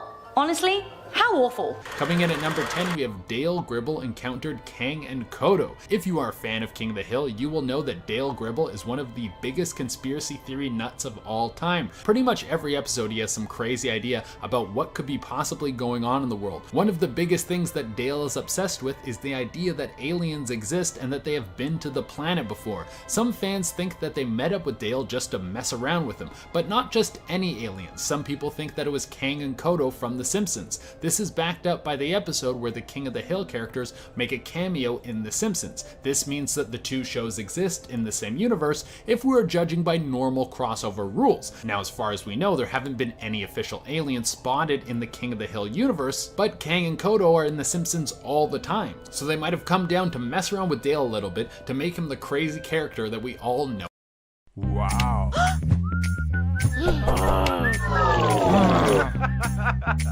Know and love. Coming in at number 9, we have Who Fathered Luann? In King of the Hill, it's made very clear that Peggy and Hank are pretty much fostering Luann, who is Peggy's niece. But some people think that Luann's father is actually in the show a lot. Some say that Hank is her father. He cheated on Peggy with her sister, got her sister pregnant. The whole thing was kept hidden from Peggy. Then Peggy's sister Leanne blackmailed Hank to take care of their daughter under his roof, or she would tell Peggy that the two of them had an affair. I mean, I hope that none of this is true. A big part of the show is about how true Hank is to his values, and this would basically tear all of that away and make most of the show about a big hypocrite who should never tell anyone what's right and what's wrong. Coming in at number 8, we have Boomhauer is a spy. When you have someone like Dale Gribble walking around the world talking about how the government is out to get him and aliens are real and whatever other crazy ideas he comes up with, you are eventually going to get some attention from the very people you are spreading rumors about. Some people think that Boomhauer has been working with the government this whole time, basically just to keep an eye on Dale and make sure that he doesn't do anything stupid while he's on one of his rants. You can never be too careful with people like that. The backbone of this theory is that Boomhauer's job is a secret throughout the whole show right up until the end, and then it's finally revealed that he is a Texas Ranger. The Texas Rangers handle major investigations throughout all of Texas. Maybe he never brought this up because the guys don't know, because he has to keep it all a secret. Coming in at number 7, Dale is right. Well, rolling off the last theory, we go right into the idea that the reason that the Texas Rangers sent someone to spy on Dale is because he's actually right about some of the crazy rhetoric he's spouting all the time. If he was just a regular crazy guy, they wouldn't have to worry about anything, but at least one of the wild conspiracy holes that Dale has been digging might actually have some gold at the bottom of it. Could it be that aliens are real? Could it be something about the JFK assassination? Or could it be the fact that he thinks his wife was impregnated by aliens and that's why his son looks Native American? No, I think we can all agree that it was John Redcorn who did that. Coming in at number 6, we have Dale and Nancy are secretly swingers. I feel like most of this list will probably be about Dale Gribble. Most of the scary things that happen in the show are from something crazy he has done. Now, how is it that Dale questions everything? He is suspicious of everyone, but he has no idea that his wife has been cheating on him this whole time. That doesn't really add up. Well, the answer might be that he knows everything that is going on and is in on it. Him and Nancy could have multiple partners. Dale is just so much better at hiding it because he is paranoid of everyone. Nancy and Dale don't tell anyone that they are swingers because they would be outcasts in their small town. So everyone thinks that Dale is stupid, but this whole time him, his wife, and John Redcorn have been pulling a fast one on everyone in their town and are leading a secret life full of hot spouse swapping sex. Coming in at number 5, we have Hal Hill. There has already been an episode where we find out that Hank's dad cheated on Hank's mom, and Hank has a Japanese half-brother. This is one of the side stories that wasn't so mundane. As you can imagine, Hank is super freaked out by this, and his father doesn't have very much compassion about the whole situation, which leads a lot of people to believe that Hank's dad could probably be hiding more children. There's one episode where Hank meets Hal. They are almost exactly the same person. They are so alike that they become very good friends very quickly. What if it was another one of Hank's unknown half-brothers just wandering around the world? Coming in at number 4, we have Peggy had a serious brain injury. For those of you who are deep into the King of the Hill, well, you will know that there was an episode where Peggy goes skydiving and she lands in a field without her chute opening. Now, she obviously doesn't die, but some people think that this had a major effect on her brain. It was in season 4 where we see Peggy's personality start to shift to someone who is extremely narcissistic. I mean, she was always full of herself in a way that was funny, but after the accident, it starts to ramp up. The theory is she got hit in the head so hard that it gave her a personality disorder where she literally thinks she's better than everyone and can't turn down a challenge. I mean, there's nothing wrong with being ambitious, but Peggy will take it to the point where she puts herself in danger, she puts her reputation on the line, or she risks her relationships with her friends and family. Now, of course, you have to exaggerate things to keep them interesting on a show, but there's no way you fall from that high up in the sky, hit the ground, and then walk away with no lasting problems. Coming at number 3, we have Hank has a mental disorder. I mean, we're already on this theme, so might as well stay on it. This goes right into how much Hank loves propane. Even if you haven't watched the show, you might have heard about how Hank has an obsession with propane and propane accessories. Maybe he's just good at his job, but he actually shows signs of Asperger's or OCD. He is constantly checking things at work. Every time he gets the opportunity, he will try to curve the conversation towards something about propane to the point where it almost seems like a religion to him. Also, Hank can be kind of a loner at times, and it seems like he doesn't understand human emotion at all. These are all signs of the disorders I just mentioned. I mean, he might just be an old man who believes in putting your life into your work, but it's always fun to speculate. Coming in at number 2, we have who is Bobby's father? The more you get to know Hank and Bobby, the more you think that they have nothing in common. I mean, they don't even really look alike, they don't like the same things, and there's someone very close to Bobby that could be his father. A lot of these theories are infidelity, but this one is the most likely. What if Bill Dotrey is Bobby's father? I mean, just look at them. They both have so much in common. They are both doughy airheads who have a passion for art and performing. Maybe Bill's genes are strong enough to change the way Bobby lives. And there's even an episode where Peggy says that she's only ever slept with one man other than Hank. What if that guy was from across the street? And Bill is also in love with Peggy, which comes up a lot in the show. I mean, that is an old trope for animated shows. You have Quagmire who loves Lois, and you have Mo Sizlak who's in love with Marge, but maybe Bill was actually able to seduce Peggy with his dumb boy charm. And coming in for the number 1 spot, we have Cotton Hill isn't dead. Cotton Hill, who is the father of Hank Hill, is one of the craziest characters on the show. We already covered that he lied to Hank about having a second family, and he fought in the Korean War, which left him with no shins, and that is one hell of a war story. Well, eventually we got to season 12 where the old dude couldn't keep going anymore. It was a crazy choice for the show, and honestly, even though he was racist, sexist, and downright insane, it was a very sad moment, and there's a piece of all King of the Hill fans who will still miss that little crazy dude. But what if he's not dead? Some people think that Cotton might have faked his death because he was wanted for war crimes. The government was catching up with him, and it was now time for him to go on the run. The best way to get people off your trail is to make them think you're dead. Now he's off somewhere hiding. Starting this list off in at number 10, the original idea of the show was actually so traumatic that it drove people to drug abuse. The Magic School Bus was initially meant to be, a kid's horror show that was similar to Are You Afraid of the Dark? I can't really see this. Originally the show was called Horror is Alive, and the entire first scene was already written, but apparently the scenes from the show were so traumatic that some of the people working on the project started to abuse illegal drugs. Oh, and get this, the original writer, director committed arson, and that's to make sure that the written season was never seen by anyone. So he burned down all of the material that was created for the show. I mean, what the heck did they write? I'm a little bit curious to the original script of the Magic School Bus. Miss Frizzle is a wizard, and this fan theory takes us to number 9. Apparently Miss Frizzle must either be some sort of powerful wizard or psychic, because she always manages to stay calm and get the class out of any life-threatening events that they always seem to be in every episode. Some people even believe that she went to Hogwarts School of Magic, but then she dropped out because she was failing. Maybe that explains why her field trips are, sometimes disastrous, and oftentimes we see the kids facing some pretty dangerous scenarios. Maybe the Frizz needs to go back to wizard school so that she can relearn, the fundamentals. Number 8 is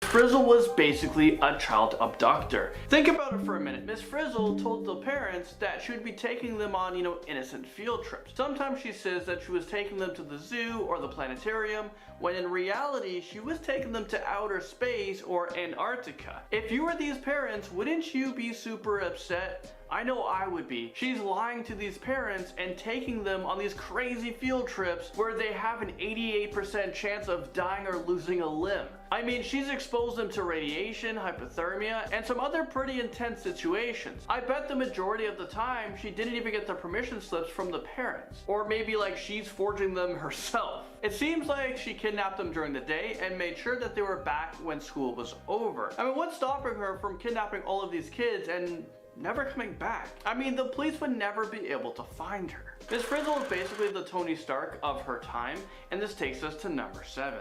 To us, the school bus and all of these field trips seem to be magic. But really, they are just advanced technologies and robotics that are being used to alter mass, space, and time. Not only did she engineer a super futuristic and a high-tech school bus, she was also able to confer to the mind of an ordinary lizard to have the same intelligence as a dog. We think that she became a school teacher so that she can ward off suspicion from others. If anyone knew the truth, the government would want to confiscate her work and reverse engineer it. And after all, who would really believe crazy stories coming from 6 or 7-year-olds? I mean, the answer is nobody. That's why she was able to get away with all of this for such a long time. Now at number 6, where are Arnold's parents? It's no secret that Arnold always appeared sad or unwilling to participate in adventures with his friends. He was always a loner and was always super cautious. Well, as it turns out, he might have been abused or neglected by his parents. In the episode titled Go Cellular, he talks about how he's eating nothing but seaweed for the past month. I'm not an expert or anything, but that sounds like his parents are never around or they just don't care about Arnold. It sounds like he's being super malnourished, and it seems like he doesn't get the love and support that he needs from home. Miss Frizzle and all of the kids were high on drugs, and this insane theory that might be plausible takes us to number 5. Apparently Miss Frizzle should have lost her teaching license a very long time ago, because every day that she showed up for work, well, she was either high or on some pretty intense drugs. She turned her Max school bus into a hotbox, and whenever she took the kids on a field trip, well, she would hotbox the heck out of those kids. Think about it for a second. All of those crazy field trips can never happen in real life, right? But it could happen in the drug life. Miss Frizzle is actually a patient in an insane asylum, and this dark theory brings us to number 4. It's been suggested that our beloved teacher, Miss Frizzle, is actually locked in an insane asylum where the students and all of the adventures they go on are the results of her psychosis and mental breakdowns. The theory goes on to say that she was actually a teacher, but her disobedient students and the stress from her job actually caused her to go through a midlife crisis, so she's being placed in an institution, for her own protection. They're constantly giving her strong drugs that leave her in a catatonic state. So all of these field trips are just a result of her memories from being a teacher mixing with her psychosis. Next up, number 3, Arnold died in the first episode. Poor Arnold, he was always forced to go on these elaborate field trips or do these things that he wasn't comfortable doing. And this time, he got a lot more than he bargained for because, well, apparently the first episode he died. I mean, it could have been episode 1 and the season's done. Well, he died when he tried to remove his helmet in space. Take a look at this. You're stuck! Arnold!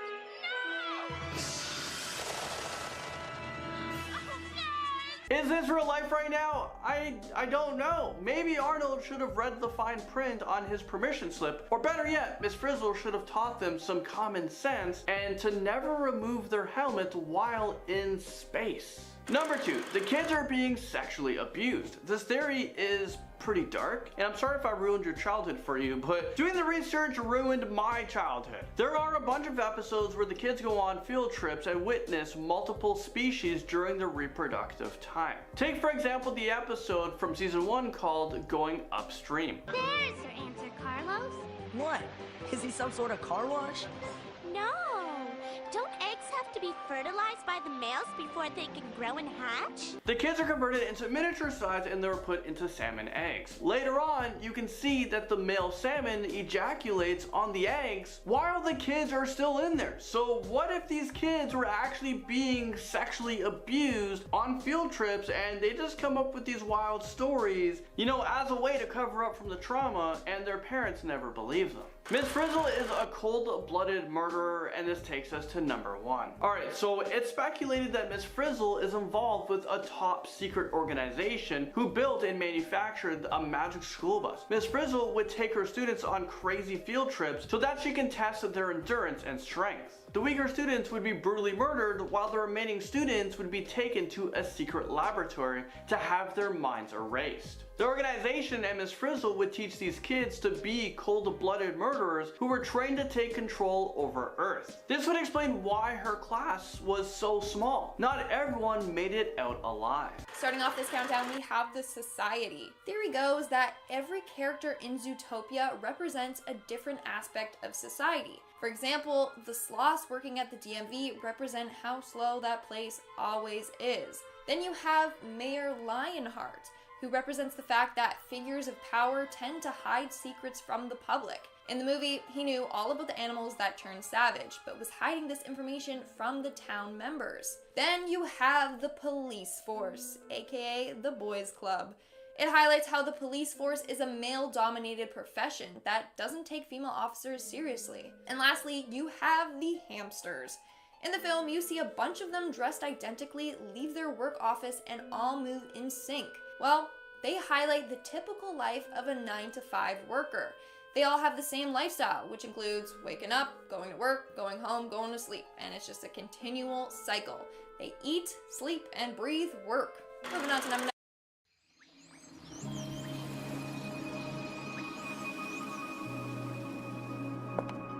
9, we have the universe. There's a theory out there that The Lion King, Robin Hood, and Zootopia all exist in the same universe. So they believe that Nick Wilde is related to Robin Hood.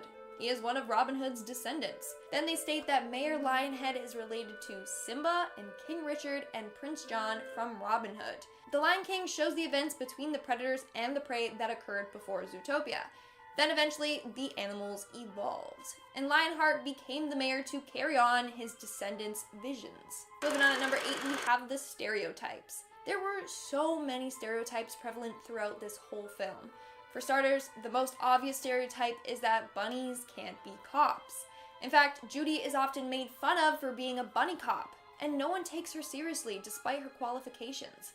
Bunnies are said to only grow up to be carrot farmers, nothing else. Then we have Nick Wilde, who he believes he can't be anything more than a sly fox. When he was younger, he wasn't allowed to join the Junior Ranger Scouts because all the members were prey and he's a predator. As a result, he was tormented for this. So this movie is said to highlight the negative impacts that stereotypes can have on individuals. Coming in at number 7, we have the scaredy cat. At the beginning of the movie, we see that Judy's dad is terrified of predators, and he emphasizes that he's extremely terrified of foxes in particular. Now, why is this? The only time when predators were a real threat were thousands of years ago. But now they live in harmony together. But why is he still afraid of them? Well, in the movie, he says being a predator will always be a part of fox's biology. Therefore, people theorize that something has happened to one of his family members that has made him permanently terrified of foxes. Theory goes that one day his grandparents were both killed by foxes that could no longer control their predator urges. Since that accident, he believes that at some point, all predators will reach their breaking point and attack prey. In our 6th spot, we have the brainless animals. So there is something undeniably wrong with the hamsters in the movie. During one of the scenes, we see that the hamsters not only dress the same, but they also work in the same building and they all copy each other's movements. If one hamster does something, then they all follow along simultaneously. So what's the deal? Well, people have come up with a theory that they are being brainwashed. Now, they are being controlled by a higher power that tells them exactly what to do and how to act. So now they're just little brainless hamsters roaming around doing dark deeds for some mystery man. We're now at our 5th and halfway mark with the dirty room. So one of the more inappropriate moments in this movie is when Judy and Nick visit the Mystic Spring Oasis. Basically, it's a naturalist resort, meaning everyone there is completely naked. And you can tell that Judy is very disturbed and uncomfortable by this. At the resort, we clearly see animals doing yoga with their legs spread open and then they're bending down. It's a lot, especially for a kids movie. We see other characters rubbing themselves against trees. while nude. But turns out that this resort might actually be specifically for animals that want to crossbreed, meaning they want to mate with a partner that's not part of their species. So they go to the resort to try and find a new partner, meaning that they potentially could create some weird hybrid animals like an elephant and a giraffe, a girelephant, or a giraffe. I don't know. In our fourth spot, we have Mr. Otterton. Now, what I found strange was how all the mammals that turned savage were large predators. But then you have Mr. Otterton, a super small otter. Technically, yes, otters are predators since they eat fish and sometimes birds and small rabbits. But why would Bellwether pick Mr. Otterton to become savage when all the other animals that she chose were big, terrifying predators? Well, in the movie, Mr. Big says Otterton is my florist.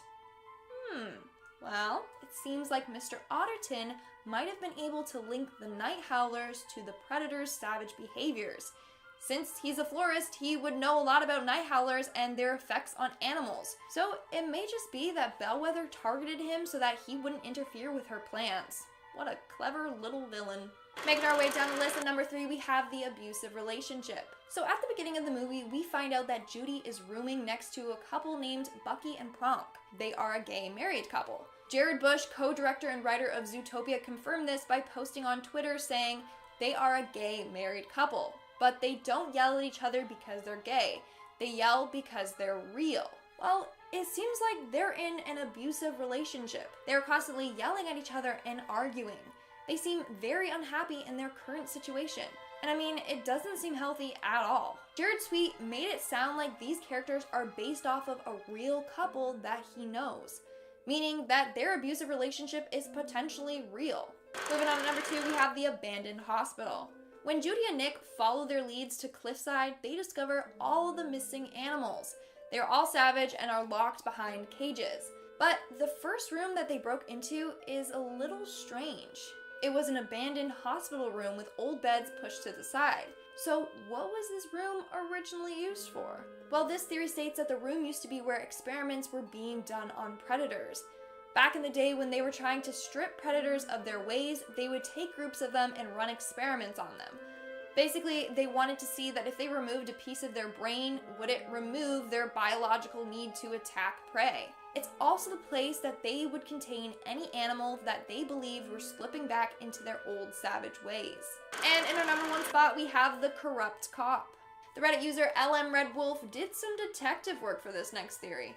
He believes that Officer McHorn, who is the rhino that Judy sat beside on her first day of work, is a corrupt cop. So let's look at the facts. During that scene, the chief hands out the case files for the 14 missing mammals. He assigned Officer McHorn to Sahara Square. This is located quite far from Savannah Central, where Judy was assigned parking duty. But during the scene where Judy is chasing Duke Weaselton, Officer McHorn shows up to catch him. Well, how did he get there that fast? According to the map of the city, it is 3 bridges and countless blocks away. So how did he manage to do that one? Well, this makes it seem like he was in on the plan. He was there to make sure that Duke Weaselton got away with the night howlers. But Judy ended up ruining his plan. Starting off this countdown, we have Dumbo's father. Who doesn't love Dumbo, the cute little elephant with big ears? Now, did you know that the story of Dumbo was loosely based off of a real elephant? But in real life, the story is very dark and depressing, which makes this whole movie unsettling. So in the film, Dumbo's mom is Miss Jumbo. This is a reference to a real-life famous elephant named Jumbo, a male African bush elephant who was tortured his whole life and then killed. You know how we don't see Dumbo's father in the film?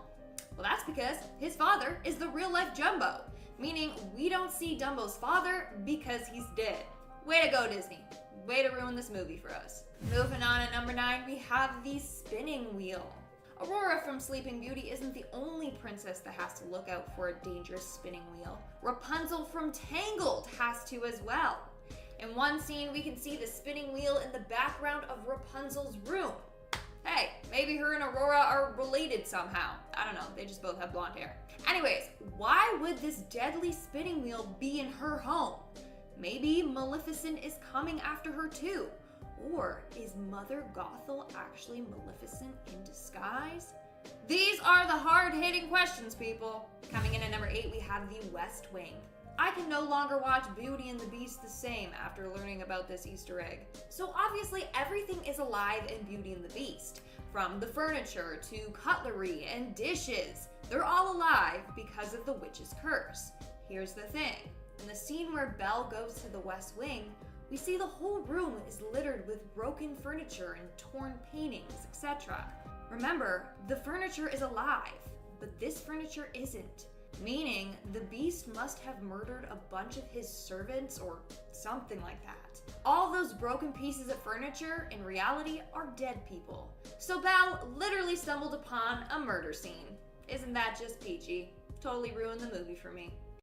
Are you ready to find dropshipping products 10 times faster than you do now? At a time of year when sales go crazy, Coming in at number 7, we have Bambi's mom. Bambi had one of the saddest opening scenes. Like, don't even get me started. If you haven't seen the movie, spoiler alert, Bambi's mom gets killed by a hunter. Fans have pointed out that Disney repeated this exact scene with Bambi's mom in the movie The Jungle Book. You know, just to add salt to our already hurt wounds. So in the film, we see Shere Khan stalking a deer. The deer looks an awful lot like Bambi's mom and even has the same mannerisms. People were like, really, Disney? You're putting us through that all over again? That's messed up. But honestly, it could have just been that they were lazy, so they used the same deer in animation to save time. They actually do that a lot. But either way, thanks Disney for that reminder. Moving on to number 6, we have the Lost Toy. One of our favorite heroes from Toy Story can be seen in Finding Nemo. That is Buzz Lightyear himself. In the movie, when we see the dentist's waiting room, you can see Buzz Lightyear laying on the floor there. Buzz is still a sentient being. He's got thoughts and feelings. I bet he doesn't like being handled by a bunch of germy little kids daily. Plus, he's separated from all his friends. That's gotta be hard for him. I wonder how he winded up in that situation. Let's just blame Andy's mom. Like, she seems to be the true villain of Toy Story. You know, so she probably has something to do with it. We're now at our 5th and halfway mark with Sherlock Holmes. Did you know that Disney used real audio of a dead person in one of their movies? I'm not lying, it's true. So there's a scene in Basil the Great Mouse Detective where we see the shadows of Sherlock Holmes and Dr. Watson. In this scene, they used audio from actor Basil Rathbone. He was well known for his role of Sherlock Holmes himself. Just one thing. Rathbone had been dead for 20 years at the time of the movie's release. He had no say of his voice being used in this film. And when you think of it, using a dead actor's voice is kinda creepy, don't you think? I don't know, a lot of people were mad at Disney for doing this and just found it weird and wrong. Moving on to number 4, we have Pinocchio. Hate to break it to you, but Pinocchio did not have a happily ever after like we all thought he did. This dude wasn't grateful anyway. Like, poor old Geppetto, like, sold his soul for his son. And what does Pinocchio do to him? Run off and abandon his new father and then cause them both to be eaten by a whale and almost get killed. I'm just salty, okay? Anyways, years later, Pinocchio is dead and is no longer a real boy. This is proven during the 2010 film Tangled. During the big I Have a Dream musical number at the pub, you can see Pinocchio's lifeless body chilling in the rafters. He's laying there motionless, making it seem like he's back to being a puppet. It's actually quite eerie. And also that means that poor Geppetto lost his son again. I wonder what mess Pinocchio got himself into this time to wind up dead and hung from the rafters. Coming in at number 3, we have the Haunted Mansion ride. So let's take a break from talking about Disney movies and let's talk about the attraction. In particular, let's talk about the Haunted Mansion ride. This ride has a number of creepy Easter eggs. For example, outside of the ride, there's a hearse used as decoration. Well, guess what? Apparently, that hearse was once used to carry the corpse of a 19th century man and religious leader, Brigham Young. So yeah, it was once used for a real dead body. Then inside of the ride, near the loading zones, there's a portrait of an old widow by her husband's grave. This is a depiction of a real person as well. So it just makes the ride that much more creepier. Moving on to number 2, we have the hyenas. I think Disney needs to think twice before adding certain Easter eggs into their films. especially this one. So let's take a look at The Lion King, shall we? During one of the final scenes in the movie, we see all the bloodthirsty hyenas looking down on Simba. In the background, we can see the silhouette of a Scottish terrier. It's none other than Jock from Lady and the Tramp. Now, I don't know about you, but hungry hyenas and dogs don't mix. So one can assume that Jock was probably held captive by them and then eaten. As a dog lover myself, that's a pretty disturbing Easter egg if you ask me. And in our number one spot today, we have the Disney moms. This has to be one of the most sickening Easter eggs on this list. So I don't know if you've noticed, but a lot of the characters in Disney movies are lacking mothers.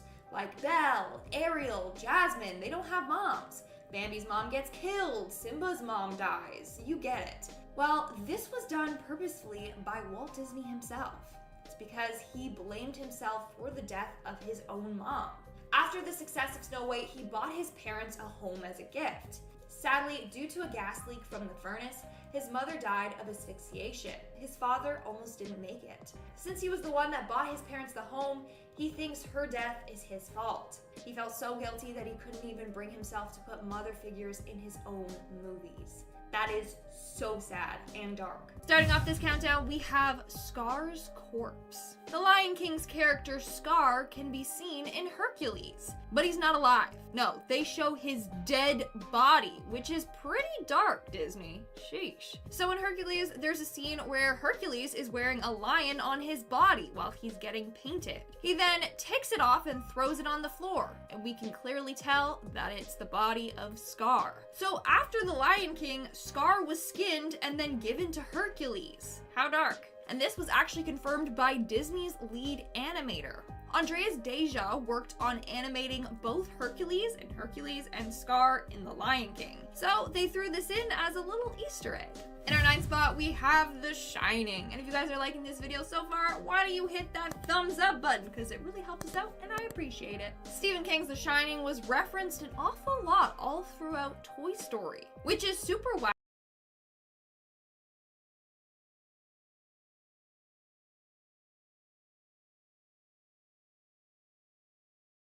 Fans were quick to point out that the carpet in Sid's house looks exactly like the carpet in the hotel in The Shining. I mean, they are different shades, but it's the exact same design, which is also quite clever because then they're trying to use this to symbolize how terrified the toys feel inside of Sid's house by comparing it to how the characters felt living in the hotel in The Shining. Like 10 out of 10, that was super well done.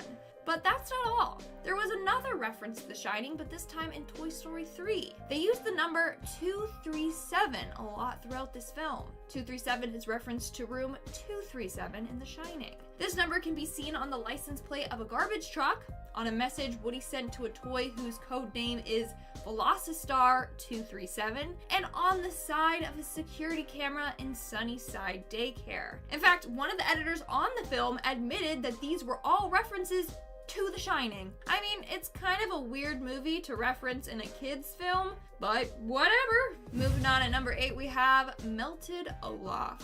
Sadly, a lot of Disney characters don't have the happy ever after we thought they did. Next, let's take a look at Olaf from Frozen. He's such a fun and loving character, but sadly, he doesn't have the best ending. Sometime after Frozen, Olaf dies. He melts away, and his body can be seen in Moana. If you take a close look at the supplies Moana is carrying with her on her boat, you can see an oddly shaped carrot and a stick that looks like a hand. Looks exactly like Olaf's nose and hands.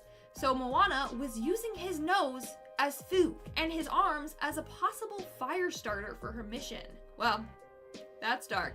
In our 7th spot, we have Finding Nemo. Again, for this next Easter egg, let's take a look at the tearjerker of a movie, Brother Bear. For real, if this movie didn't make you cry, then you're a monster, or your heart is made out of ice. Anyways, in one scene when the character is salmon fishing, we can see Nemo among the group of salmon that's about to be caught and eaten. First off, how the hell did Nemo, a tropical fish, get so far north? Like, Marlin must be tired of looking for your ass. Anyways, what does this mean? Well, it means that Nemo, the little rascal, went out again and got lost somehow. And then he ended up as someone's meal. I doubt he made it out alive. we are currently up 16.5% for the month of May, and we're only 5 days into it. We're up 77% year to date on the model portfolio. CarnivoreTrading.com is where you go. You get a 14-day free trial. There's absolutely no obligation. And the bottom line is that if you can't tell that we're way different than anybody else on Wall Street in 14 days, then you're not paying attention. We find stocks that are explosive. We find explosive sectors that are moving up the channel, and then we find the stocks in those sectors, and then we deliver those stocks symbols to you, the price, the target price, the secondary target price, and the stop losses, and we deliver it to you by instant text alert. 4% of the stocks that are being traded out there are the ones that deliver 80 or 90% of all the returns in any year, okay? Our job is to find those 4% for you so you can come be a carnivore, eat steak with us every night.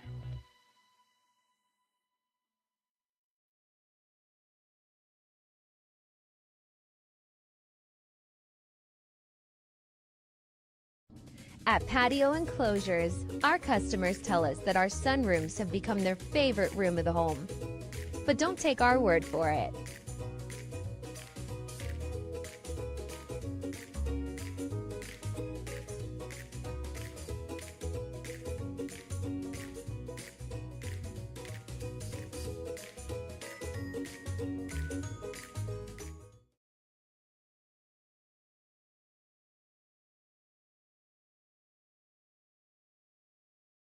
This time. Now, it turns out that at this time, Disney and Pixar were feuding, so that might be why this creepy little cameo was put into the film. In our 6th spot, we have Skinned Sully. Now, I love the movie Monsters, Inc., so this one is pretty dark for all you fans out there. But Sully is dead. Yep, you heard me. He died sometime after Monsters, Inc. was released. So in the film, Randall always mentions how bad humans are.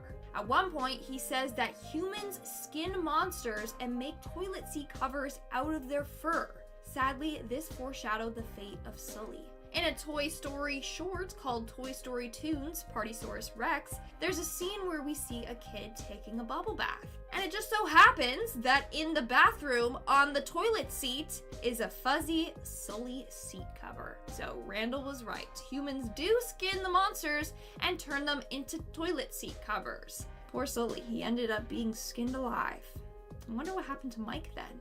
We're now at our 5th and halfway mark with Boo Went Crazy. This next Disney Easter egg is accompanied with a pretty dark and crazy theory, so buckle your seatbelts. In the movie Brave, in the witch's workshop, we can see a wood carving of Sully.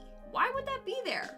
First off, Brave takes place hundreds of years before Monsters, Inc. does. The witch and Sully didn't exist at the same time, but she drew him, meaning at some point in her life, she must have met him. Well, theory goes that this witch in Brave is Boo from Monsters, Inc. I know it seems wild right now, but just hear me out. So Monsters, Inc. takes place in the future when humans don't exist anymore. It's theorized that the monsters use the doors to go back in time to a child's house to then collect their energy. Meanwhile, in Brave, we see that the witch magically disappears when she goes through doorways. Just like the scarers from Monsters, Inc. do. So theory goes that Boo couldn't forget about Sully. She missed him so much that when she grew up, she figured out how to teleport through doors. She then teleports through these doors in an attempt to stumble across Sully again. It's just sad because she did not age well. And who's gonna tell her that Sully is a toilet seat cover? Not me. Coming in at number 4, we have The Shining Part 2. Toy Story isn't the only Disney movie to reference The Shining. The movie Coco does it too. And this is because the guy that added the Shining Easter eggs in Toy Story also worked on Coco. So in one scene, we see Dante, the dog, waking up from a nap. In the background, we see an axe stuck in a tree. We all didn't think much about it. We probably just missed it too. But the director said that the axe was modeled after one of the axes from The Shining. That's not the only reference though. In that same shot, right behind the axe, there is a red drum. The director said that this was a reference to Red Rum from The Shining, which we learned is murder backwards. You thought that was it? think again. The Grady twins from The Shining also make an appearance. Yeah, you know, those creepy little twin girls in blue dresses. They're in Coco. As Coco runs through Frida Kahlo's underworld art studio, we see a painting of the two twin girls. The director again confirmed this reference. So creepy. Yeah, let's put The Shining in a kids movie. Great. In our third spot, we have the last Rex. Rex from Toy Story can be seen in the 2008 film WALL-E. In one scene, we see him in the back, among Wally's collection of human junk. Now, if you think about this Easter egg is actually very depressing. Rex is all alone in a world that has been completely destroyed. All of his friends are dead. He's alone, isolated, and unloved. And as we know from all the Toy Story movies, loneliness really gets to these sentient toys. Rex is probably so anxious and depressed now. Moving on to number 2, we have Herbie Fully Drowned. Speaking of sentient things, our favorite car Herbie from Herbie Fully Loaded has died. This car has made a cameo in a number of Disney movies, but sadly, his time has come to an end. In Finding Dory, there's a scene where we see Herbie at the bottom of the ocean. He's badly decayed and covered in moss, meaning he's been down there for quite some time. Now, I don't know if Lindsay Lohan pushed the car into the ocean or what, but we all know that cars and oceans, or large bodies of water, don't mix. So sadly, his time has come to an end. And in our number 1 spot, we have The Three Little Pigs. Disney is sick for this next Easter egg. So for this one, let's jump back in time and take a look at Disney's animated short, The Three Little Pigs. In one scene, we see the pigs singing and dancing in one of their homes. But beside them, in the back, is a framed picture of sausages. As we all know, sausages are made out of pig. To make matters worse, the frame is labeled as father. So their father got turned into sausages and then eaten. In another scene, we see another framed piece of meat. This time, it's like a ham leg or something, and it's also labeled as father. So the Three Little Pigs' father was killed, hacked up, and sold as different meat items. Like, that is so twisted and sick. Starting off in our number 10 spot, we have Courage the Cowardly Dog. We are starting this list off with intention today because I feel like this is one of the most widely feared children's cartoons ever. Courage the Cowardly Dog is an absolutely iconic cartoon that I can vividly remember absolutely terrifying me as a child. The show is basically just about Courage, who is a dog with human-like characteristics, and his elderly owners. The three all live in the middle of nowhere, and each episode they are thrown into different insane, bizarre, and usually really disturbing situations that they have to get out of. The show is known for its extremely eerie and creepy atmosphere and the energy that the show gives off. Contrary to the name, Courage is a dog who is very easily frightened. He was abandoned when he was a puppy after his parents were sent into outer space, and this is when the very friendly Muriel found him and took him in. Muriel, however, is married to the grumpy, mean, and greedy Eustace, who is often quite rude to Courage. Despite being terrified, Courage always finds a way to face his fears in order to protect his owners, and I think that is something that we can all appreciate. All in all, Courage the Cowardly Dog is a fantastic cartoon, but it is most definitely very surreal and pretty unbelievable at times. In our number 9 spot today, we have The Kitchen Casanova. The Kitchen Casanova was made in 1996 and was a part of Cartoon Network's What a Cartoon series. Basically, it was about a guy who is trying to prepare dinner for his date, but he is exceptionally nervous, and of course Murphy's Law would have it that everything is going wrong. This cartoon was actually eventually pulled from air because of the fact that at one point he accidentally slices off one of his fingers and blood goes spurting everywhere, which probably isn't an ideal image for children, but I honestly don't even think that was the worst part. In the end, when the date arrives and he reveals the big meal he made, it's actually just the grossest and creepiest looking thing ever, and it had me feeling very glad that I was only watching a cartoon. The dinner has eyeballs, bloody bones, a severed human foot, and a rolled up tongue that unfortunately unrolls, and then twitches before being covered up again. Okay, so it's a pile of gross, really not food, and I could get past that except for the fact that they actually eat it. I just hate that so much. Why did they have to? All in all, the whole thing is just very bizarre, and the ending leaves you with a really uncomfortable feeling. In our number 8 spot today, we have The Cameraman's Revenge. The Cameraman's Revenge comes all the way from 1912, and it is unlike anything I have ever seen before, which after watching it, I feel pretty incredibly grateful for. Basically, the whole show is So what is ClickUp? ClickUp is an all-in-one productivity software where you can manage everything and anything related to your work. Your documents, your chats, your whiteboards, your just a bunch of bugs. And I just want to start off by making it clear that these are very real, dead bugs that are being used as puppets, okay? Nightmare fuel enough. That's too much. That little tidbit is enough to make me say no thank you, but if that's not enough to deter you, surely the strange plot will. Basically, Mr. Beetle is out on town and looking for some companionship when he sees a very beautiful lady dragonfly who he flirts with. Unbeknownst to Mr. Beetle, the dragonfly's ex-boyfriend, a grasshopper who is a cameraman, sees this whole thing going down and is very jealous. Well, as it turns out, Mr. Beetle has a Mrs. Beetle who hears about this infidelity from the grasshopper, but as it turns out, she is having her own kind of adulterous experience. You really have to see this one to believe it. It's a bunch of, it's just a bunch of unfaithful bugs. I don't know, and it's stop motion of dead bugs, which just makes it something I'll really never forget. But man, I wish I could. I really do. In our number 7 spot today, we have Sunshine. Sunshine, or Little Sun, is a show from Czechoslovakia that ran from 1979 until 1989, and unfortunately, it's actually pretty hard to find most of the episodes that aired. There were different segments in the show and different characters, and while most of it was fairly normal for the 1980s,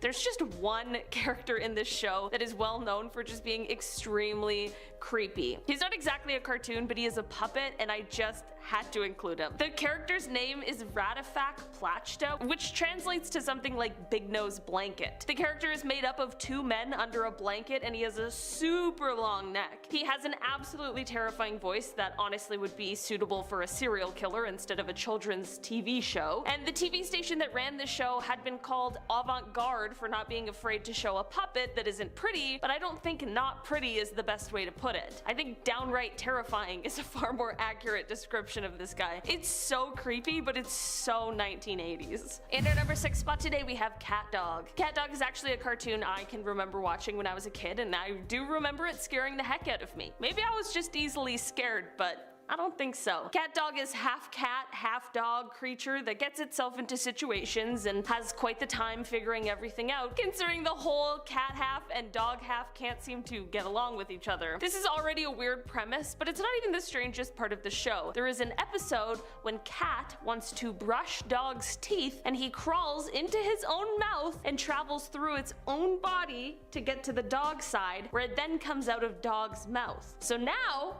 Cat is hanging out of Dog's mouth, inside out, veins and muscles and everything we never want to see exposed. I know this was probably meant to just be a silly little thing, but it's scary. I don't know, man. It's a lot for me to process. I can't even imagine a child. Maybe I'm looking into it a little too much, but like, I don't know. There's just a weird vibe going on here. I don't like it. No thank you. In our number 5 spot today, we have Frothy Dog. Moving on from Cat Dog to Frothy Dog, alright? Frothy Dog was a part of Cartoon Network's Cartoons That Never Made It. You'll soon find out why. This series of shorts were small little cartoons that would play sometimes before commercials, or they would be put in somewhere to break up a longer running show, and the whole point of them were that they were supposed to be these little snippets or promos for cartoons that didn't ever get fleshed out into full shows, for very obvious reasons. Frothy Dog is the show that never was, and it is about exactly what you were most likely assuming it is about, which is a dog with rabies. The short features a pretty upbeat tune, so it's not necessarily scary, but it's very disturbing. Some of the lyrics are things like,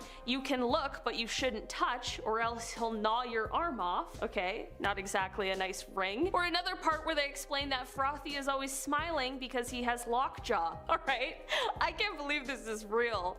At the end of the day, I feel extremely grateful that this is one that never made it into a full series, because I just don't think anyone really needs a frothy dog in their life, and I stand by that. In our number 4 spot today, we have Happy Tree Friends. Happy Tree Friends is absolutely not a show I would ever show to a child for many, many reasons, okay? Just get that out there. I think that's important to start off with. This show is an adult cartoon that is disguised like a kid's show. If you just saw the characters, you would have no idea what dark things really happen, because all of the characters are cute little forest animals, and the animation is very bright and very colorful, but this show is actually pretty horrifying. Each episode